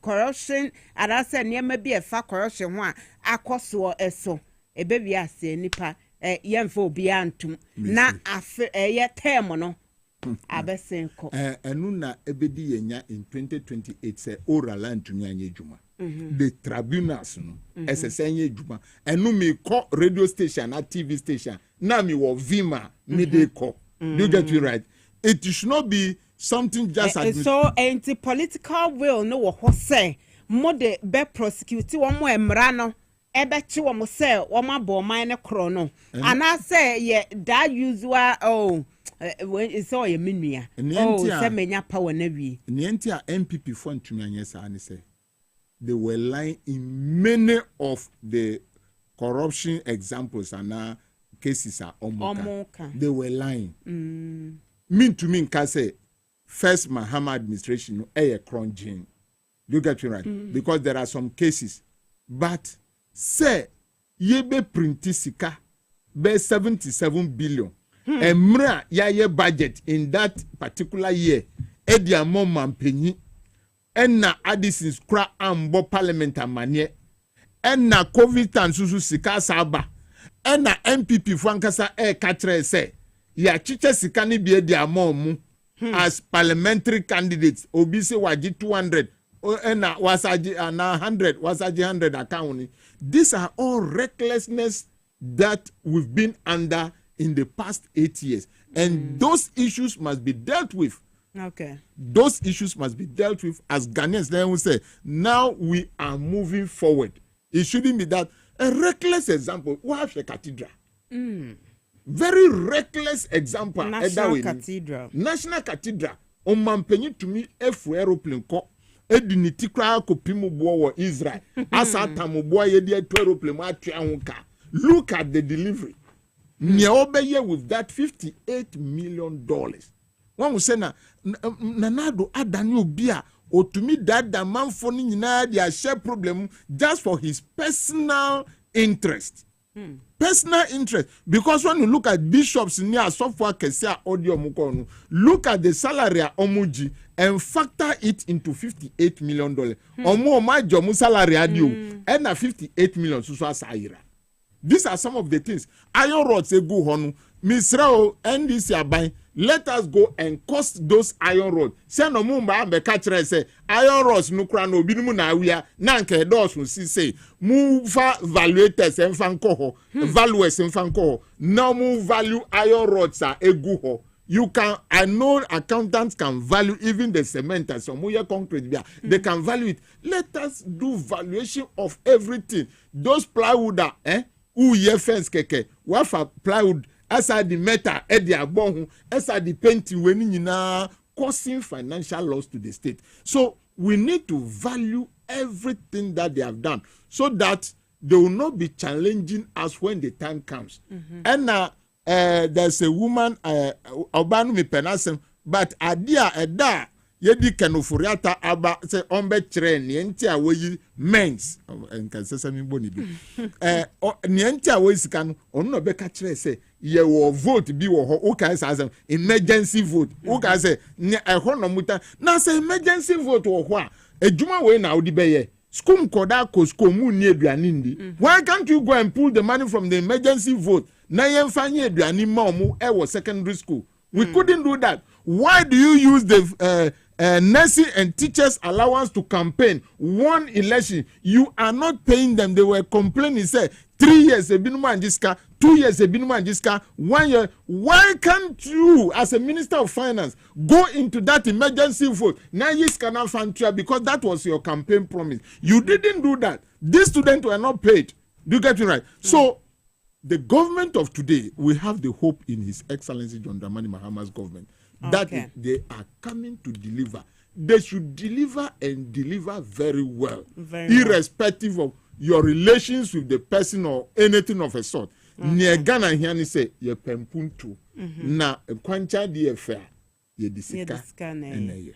Medase Honorable Daniel Kwesi Ashama oye former MP Emma Buem constituency and amene no ha ye de enkomo Anthony Nukwenu ye hwe say oba beka yensa e wo studio ha se mene mo kasa de onto ye nkra echi ye hwe nanim kwan se obeba na mo message aba men kan kakra Emma mo Daniel adu se wo hwe ye efi kata doha na Kofi Simon and o say yes honorable ne o come ne o ya adwen tribunal ne de say ye setting it up na yɛde judges papa also correct judges yɛde omo esi wo say be ya omo be deal with these criminals quickly patience for we was say no cry honorable a great plot na wo kano de no cry pot was ano omo luti pan bibia was asase no so was say ye dwurigu na ye asase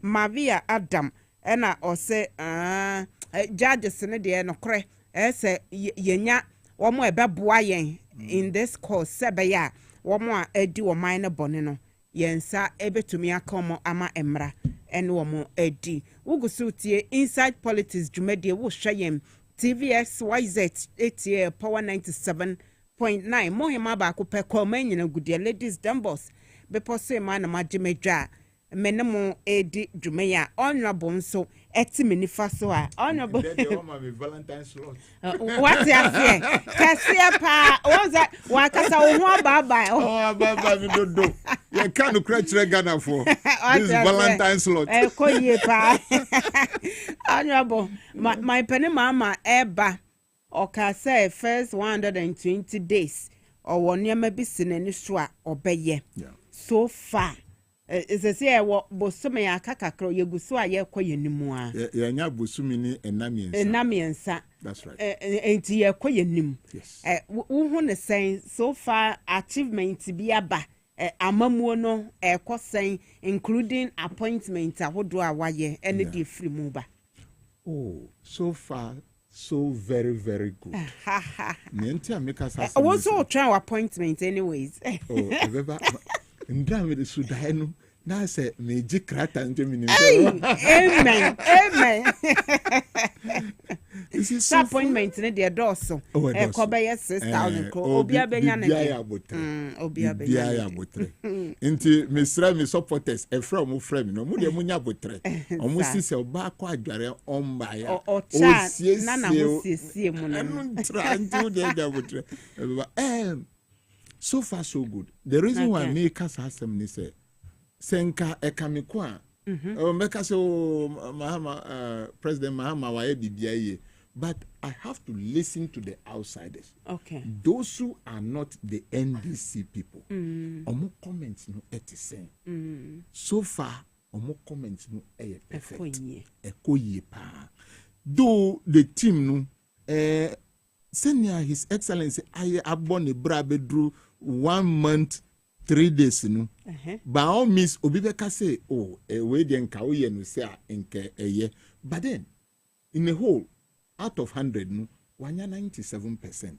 So it is good. Now wona ya pa omususu no say we cannot blame any of them because no office ho no kra no afe no mu hu baby urinals ni table ni dining corners ni nyina ewo but there is one thing we should tell them as our brothers any say answer na obesha say eye djuma as a minister na appointee no bombodia mahu ne ora for ye on him. That is what I want to every ministry, every agency compile your own report of bra MPP for ebo ewo ho ansana watu aso uye we are now what sign say officer no around still on signing, then you open a fresh page and continue to work. Wakase obepa ministers say wapa munyina the cabinet ministers ni we nyina say aka the my deputy ministers are yebe vetiomu and as aka 4 bebo mudin. So I think it is good. But when we say through this Susunu, Honorable Penyumakin is trying to use that to blackmail us. Say they the minority have supported the government in a record time to appoint and vet the ministers. Oh yeah, we ni nyina na odi abro. Enunti na all frustrate the vetting process. Do you get it right? Now ukoka say abuamu say that is a blackmail. Honorable Penyumakin, stop that behavior.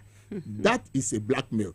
Because I don't think say even Krama Maka say up to March end and some of the ministers are we krano. Nothing will be bad with this nation. The young guys that they are bringing up, they are going to work. And the disciplinary code of conduct, me what GDA passes a ma ojuma to me ya. You will not be surprised. So bet na konya so 1 week and now musi kofi. That must happen because we want good for this nation. Niamesa sre the ministers and say me me who say immediately ye pa mu na calls eba. Do you get it right? Food soldiers omo friend from una say oh no bin mo cha say ka say your friend no crown fa call. Those who are calling and those who are to receive the calls but they are not picking the calls yes but the ministers me pamucho find a way to what have interaction with your food soldiers omu and a campaign no edi boawo and ya to abadi ba ho say unim say for the whole week no unya kwan a ye wa timetable ehwe say o mampanyi be frame dey we no just even weekend no for receive calls no be anim say who say Saturday there be a ball from 2 to this time who receive and Sunday because we know and now picking the pan call catch and say in the weekdays say there my busy to say at 2 4 so I catch obi ama mati say no prepare budget obi to say at 2 4 say okay all the ministers say so omaswa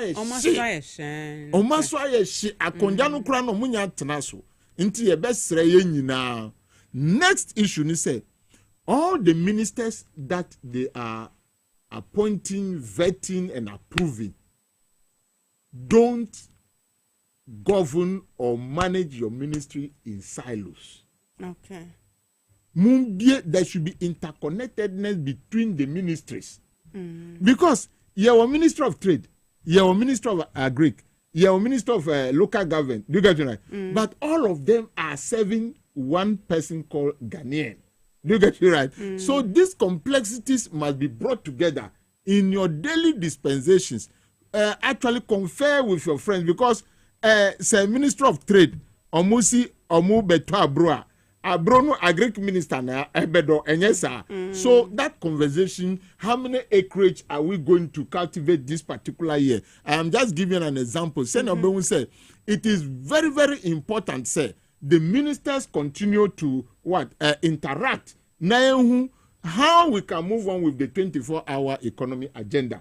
Say anyanu sa obi ye na de enku we ni minister ni we enkasa nti be hu say ejuma amu ye no at the end of the day no it is not going to integrate in the interest of the people. We need to use that integration to create a congenial environment for farmers, for business people, for transport owners. Do you get it right? For those who are lifting oil and all that, as a saying created that. So far, committees are creating appointment our year, national security. One year, they've started working. The former this police Kofi Boachi and their team, Raymond Archer, and so we want that coordination to help build a better Ghana. So far, so very good, and we continue and continue to pray. They need our prayers. They need our prayers because a born another about to honor. Our brothers and sisters who have been appointed, they are going to suffer. They are going because your minister Obibeju is a BBI sochi. But the problem you are facing or you have to face to meet the exigencies of time na enya grokra. So they also need our prayers in addition to well wishes. We need to be praying for them so that they continue to work.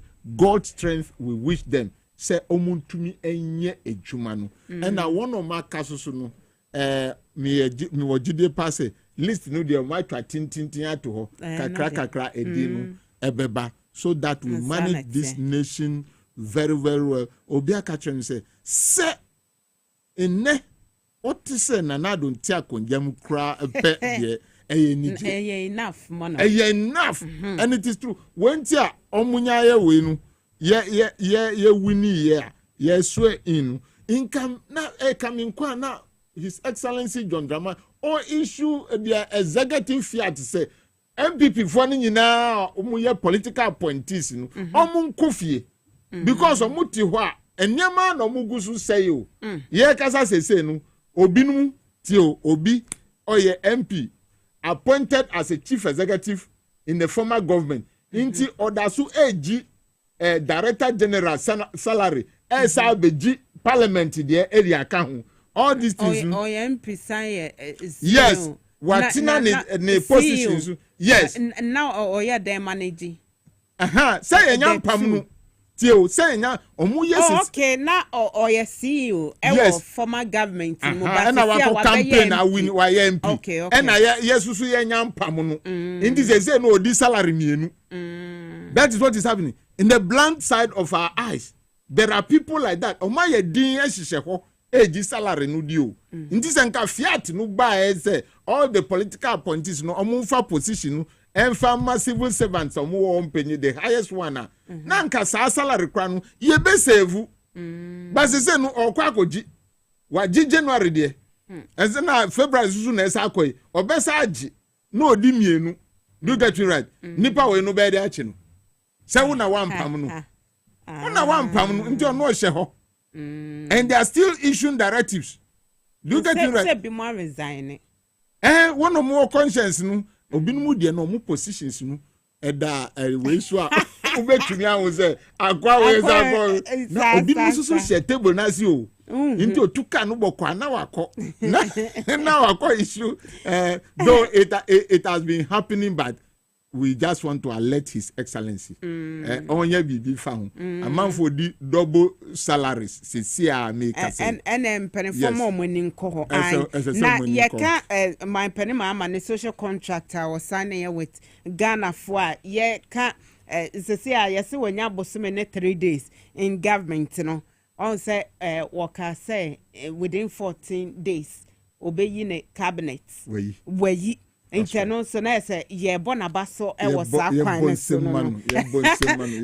Promising lean government. Yes, why ye? Sanity 60 aka for. Sa. Na chese Ghana asase ye adwuma bio. And I feel or case or be crack down on illegal mining. Titru ye forest semu. Yes. Say ye hu say we 2 and more e wo hu. Yes, say no akoye kasa anamonu. Soldier for nankasa na one or some wura ho no munya wura ho. So those people are taking advantage. One school koda bi almost mo twan show bi a almost soldier for no omonko pe bibi etu homa omo. You see the color of that water. That tells you that people are still doing galamsey. Or share EPA ese omon hote ye mine and ekoso ye forest mono. Inte say few young can say weeks ewa abemu and so kasafa bibia and I feel kasa obebie investigations into crimes be akoso yenhu baby ejina IGP Ghana ye report no wa manu time so far report no report ni yenya timeline bia wo eno na police for be bring tiase se be timeline no say wo na come out 2 weeks for report no bra report no ma and the one kasa you tell me that now say time my penny mama e kasa wo Thanksgiving na say wo mosque ye wo Kaukudi side way or say Washan executive secretary say one trauma IGP na onfa amanebo fa sa killings on famra but Dr. Callisto so let ba ye na akoye say afe na washa IGP say na monti committee na monya investigation eno na bi no so sa papa ya ne sa de na be che enfin nan ya kunipa nka we kura no omampanyi na nyanka se nka akoda adrino nka ka just report no fabra china because 4 years if you no crowd or say washa na executive secretary say papa no I on trauma IDP na on fire report on my time no it has police for be say omonti ase de no timeline bia na ho na de chedodo omonti ase ne nti adam pare gusuti onin bibi send na police for si dwada mpare wo problem Omusi obi no stop honorable nti ase ne nti abesi no oda so to CDS nso to se mo yi na free ho 2028 ye nto aba mamo nse mamo nti no course na eba ye too much o me de se amemfa course ni bi kra na papa na obekoda be se menya appointed authority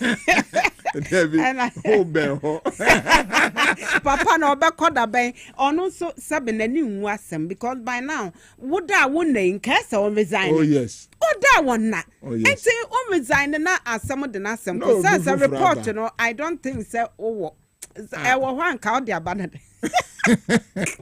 and Yabeka said the e-levy and then the betting tax. Yes. And no 90 days. Yeah. Now, we calculating 90 days a basi on the 7th April. Okay. And at 2 force in Susu, the budget in March. A beba March. Into or the best of us are problem. And that's why Ghana is working again. Oh, it's working. I just said, now no mean what 2 force la course bi no show on say akwanu ejuma no na book na nyama go table so and I mean Minister of Finance opinion back so no say akwa we wa biankasa so let us continue to pray for them. He's working well. Honorable Bakone say or kasem or obe opinion national dialogue. Yes. Now they are addressing fiscal challenge. Yes, 7-member committee headed by Dr. Ishmael Yamson. Yes. Do you know Ishmael Yamson? Ishmael Yamson. Unim the history. Debbie. One managing Unilever for several years. Okay. Nti papa no. It was that time NIAC enyo no na see momo. Rollins I see National Theatre. Okay. And Kasiebo concert party. That's our time. He was the head of Unilever. Okay. Okay. And yes, I yinu keke. Okay. And a 24-hour economy. Yes. And so Dr. Anna Gusitano. Yes. In coming command doctor. Opening say, oh, Juma be out there from number 24-hour economy. Papa. Na ye amagana enkono. National Education Forum for sector reforms. Yes. And also gusua ekoso as a same costume temper. Because one will say Haruna Kase on tiase ni entia ebia obia oye tertiary student no will continue to feed the person. So what must we do? We have to give them that money. Student trust fund loan. Money pisu. And so now, nursing training, they are in a tertiary level. Teacher training, they are in a tertiary level. So we look at those issues passionately. And na krano, and ye nunkwa na esomuhu, yen bisa se, teacher training allowance, ni nursing training allowance, and another more are promising kodawe. What is the value for money for it? Sikano susu mudia jidimba mo antua ama kodanu. And obinu susu kase. In the name of the children, so this committee have to work into details in those things because that forum na discuss now if a semester edutum di baye nkoda be cause nanu mi komikrum akoda bi say form 2 first year first term na mbisa nze omutro social term no onya position be osi yantro second term no osi yantro oman exams oman exam kra no ma promote omu to the second year. Wow. MPP aban edutum botaya not just about education quality necessary they are compromised. Missy edutum botaya effort is a monko na weni nyina echi enkoda ntro social obo eti eba no yenhumasua tena ye ne dia ehia reforms by no tina consultations eguso a ekoso ewo ho onwabo yenhwe Ablekumanov besin na ye to abawie na say 3 months mu ani o ana meba December okay ye kwa he December 7 January 7 February 7 until 3 months 3 days yenya anamusini emomo ewo parliament na na no another mpekwa koka se wokogya ho e ka se MPP ni hu se NDC ni MPP ni e kyene bono e na ade weekend NDC nso ye vigil e wo ho but the omo kan senka eye polling stations dispute wo ho nka yentu aba ne foforo e wo ho bio na asumdue emra wono omo ya adwene sa ye ya adwene e na even kra no eye politicians SSA yen kan kire EC ni SSA oye you look at this situation ye woman say no why can't you come out and say okay this constituency we are rerunning the elections what is preventing them from doing that or is it the government that didn't give them money? These are the issues we should be asking. Na say iska sama omun kan kire yen na make say sika na ya ma omunti na say enye bossman bakunu one of the this thing enye bossman sorry Kasiebo can say nobody can order you or give you ultimatum. Yes, we agree. But what leadership are you showing? In this particular case, what leadership are you showing? Do you know something? Say mutu abani pano ko parliamenta. January salary unji, February salary unji. Enye salary na ehia. But car loans are manu. They've calculated it for the 4 years. So you are putting that person under pressure. Say Ebia or co-parliament in mayor, that mania, as I say, omuyi as VAT amu kita loan, they have to take it in double. You see the pressure that you are putting on that. Yes, and yes, I even cry a drew say 2 years to election cry. Yeah, ma VAT. That is how parliament is. 2 years to the election. Yeah, ma because they say you cannot pay for the loan. Do you get it right? Accommodation susunu ye chemu ye ma first 2 years and then second 2 years. Instead do 2 years I am the previous one. So these are some of the nuances that are in parliament. As I say, EC boss no. Now, case no court. Case no court. Ubeka last week no court no ama NDC lawyer say almost serve MPP for even on WhatsApp. Do you get it right? Yeah. Why should they serve them on WhatsApp?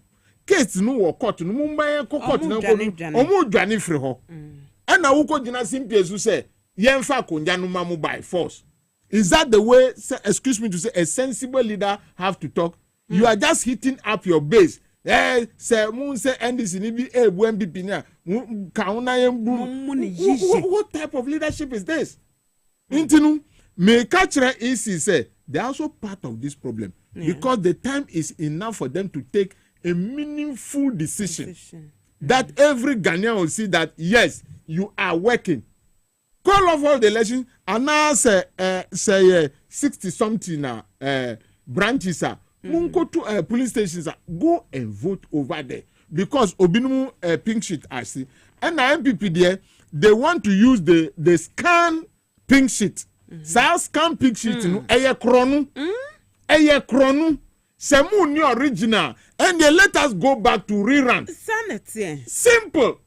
Na ne wa win na dia manu. Why is MPP forcing say scan copies of the pink sheet in Ombe Yusu? Why? Because that is not in the electoral laws. And this and so why are you forcing that? That is what you want to use. So NDC, we will not agree. We will not agree. Na electoral commission so so illegality so. Now so senya se onyankopon aye Ghana dom inka jemensa we abro obesa di Ghana. Still they are doing it. One will say no mu ye ntama ejiji in seat edima MPP for. Uru ewa umra mu say returning officer a declare results no.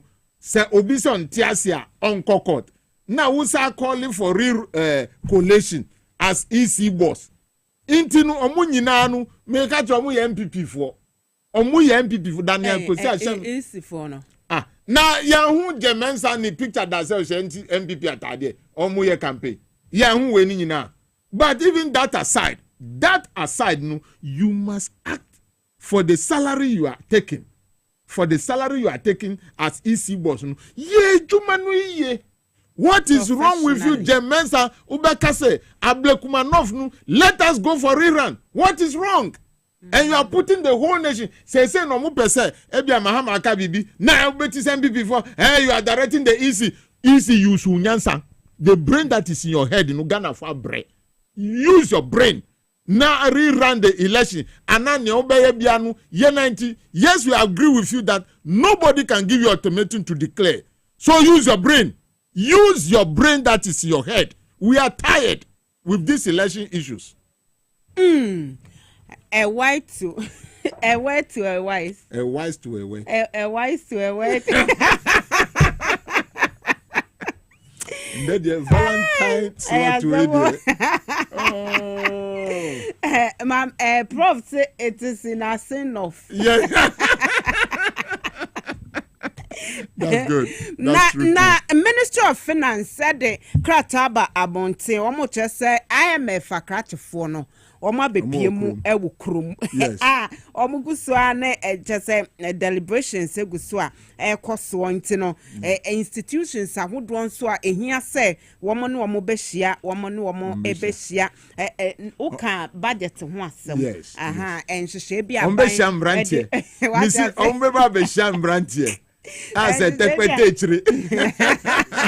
Ehwehwe bia ban di gu akwan mu eba no revenue mobilization ne de eka unyina no womo eba abedi eho enkomo nti we free Ministry of Finance ho na aba na ese ye ka kire mo emamu hu Kasiebo fo no eba be kire mu yie pa nti inside politics dwumadie na wasugu sutie wo power 97.9 wo hweyem ewo TV XYZ me ma me akua kese wa wo kwa nkokọ mechia anti bi mama 1 tetegu mechia wo ne abusia ne nyina betu se fia santo adekum honorable Tamimu ewo nkokọ abato mpesia so obi ase Tamimu ana eko honorable Tamimu said the our school being so hona or the boy man for call him na Mizumi man support district and municipal chief executive any the no one there Tamimu almost say said the obo mo ho wo mani je ho panti wo kwa west abato mpisia so and as a main cinema ye chia wo na ye de dwumadie na si honorable once me twato na yonko 30 seconds honorable Kofi Adams na no ya me call baby ntima my sre kwan afro ho. I wish you well, but I want to tell you that there are lions in that particular ministry. There are lions. So don't be in haste to be listening to people who rush you. Let me show you this. You yourself put your plans in place. Bisa who said, "Dear Nebeya Magana Branti of village no onususu be pie Blackstar efa na honding nkoda ye fa omo because of money no. Be say ball mum na ebo nkoda nai. Omo nai no to me ball no. We don't want that certain. Ebe jana na nasibi. Ebe jana na nasibi. Chamiri Judith Ashama. Yes, Mrs. Yachiao.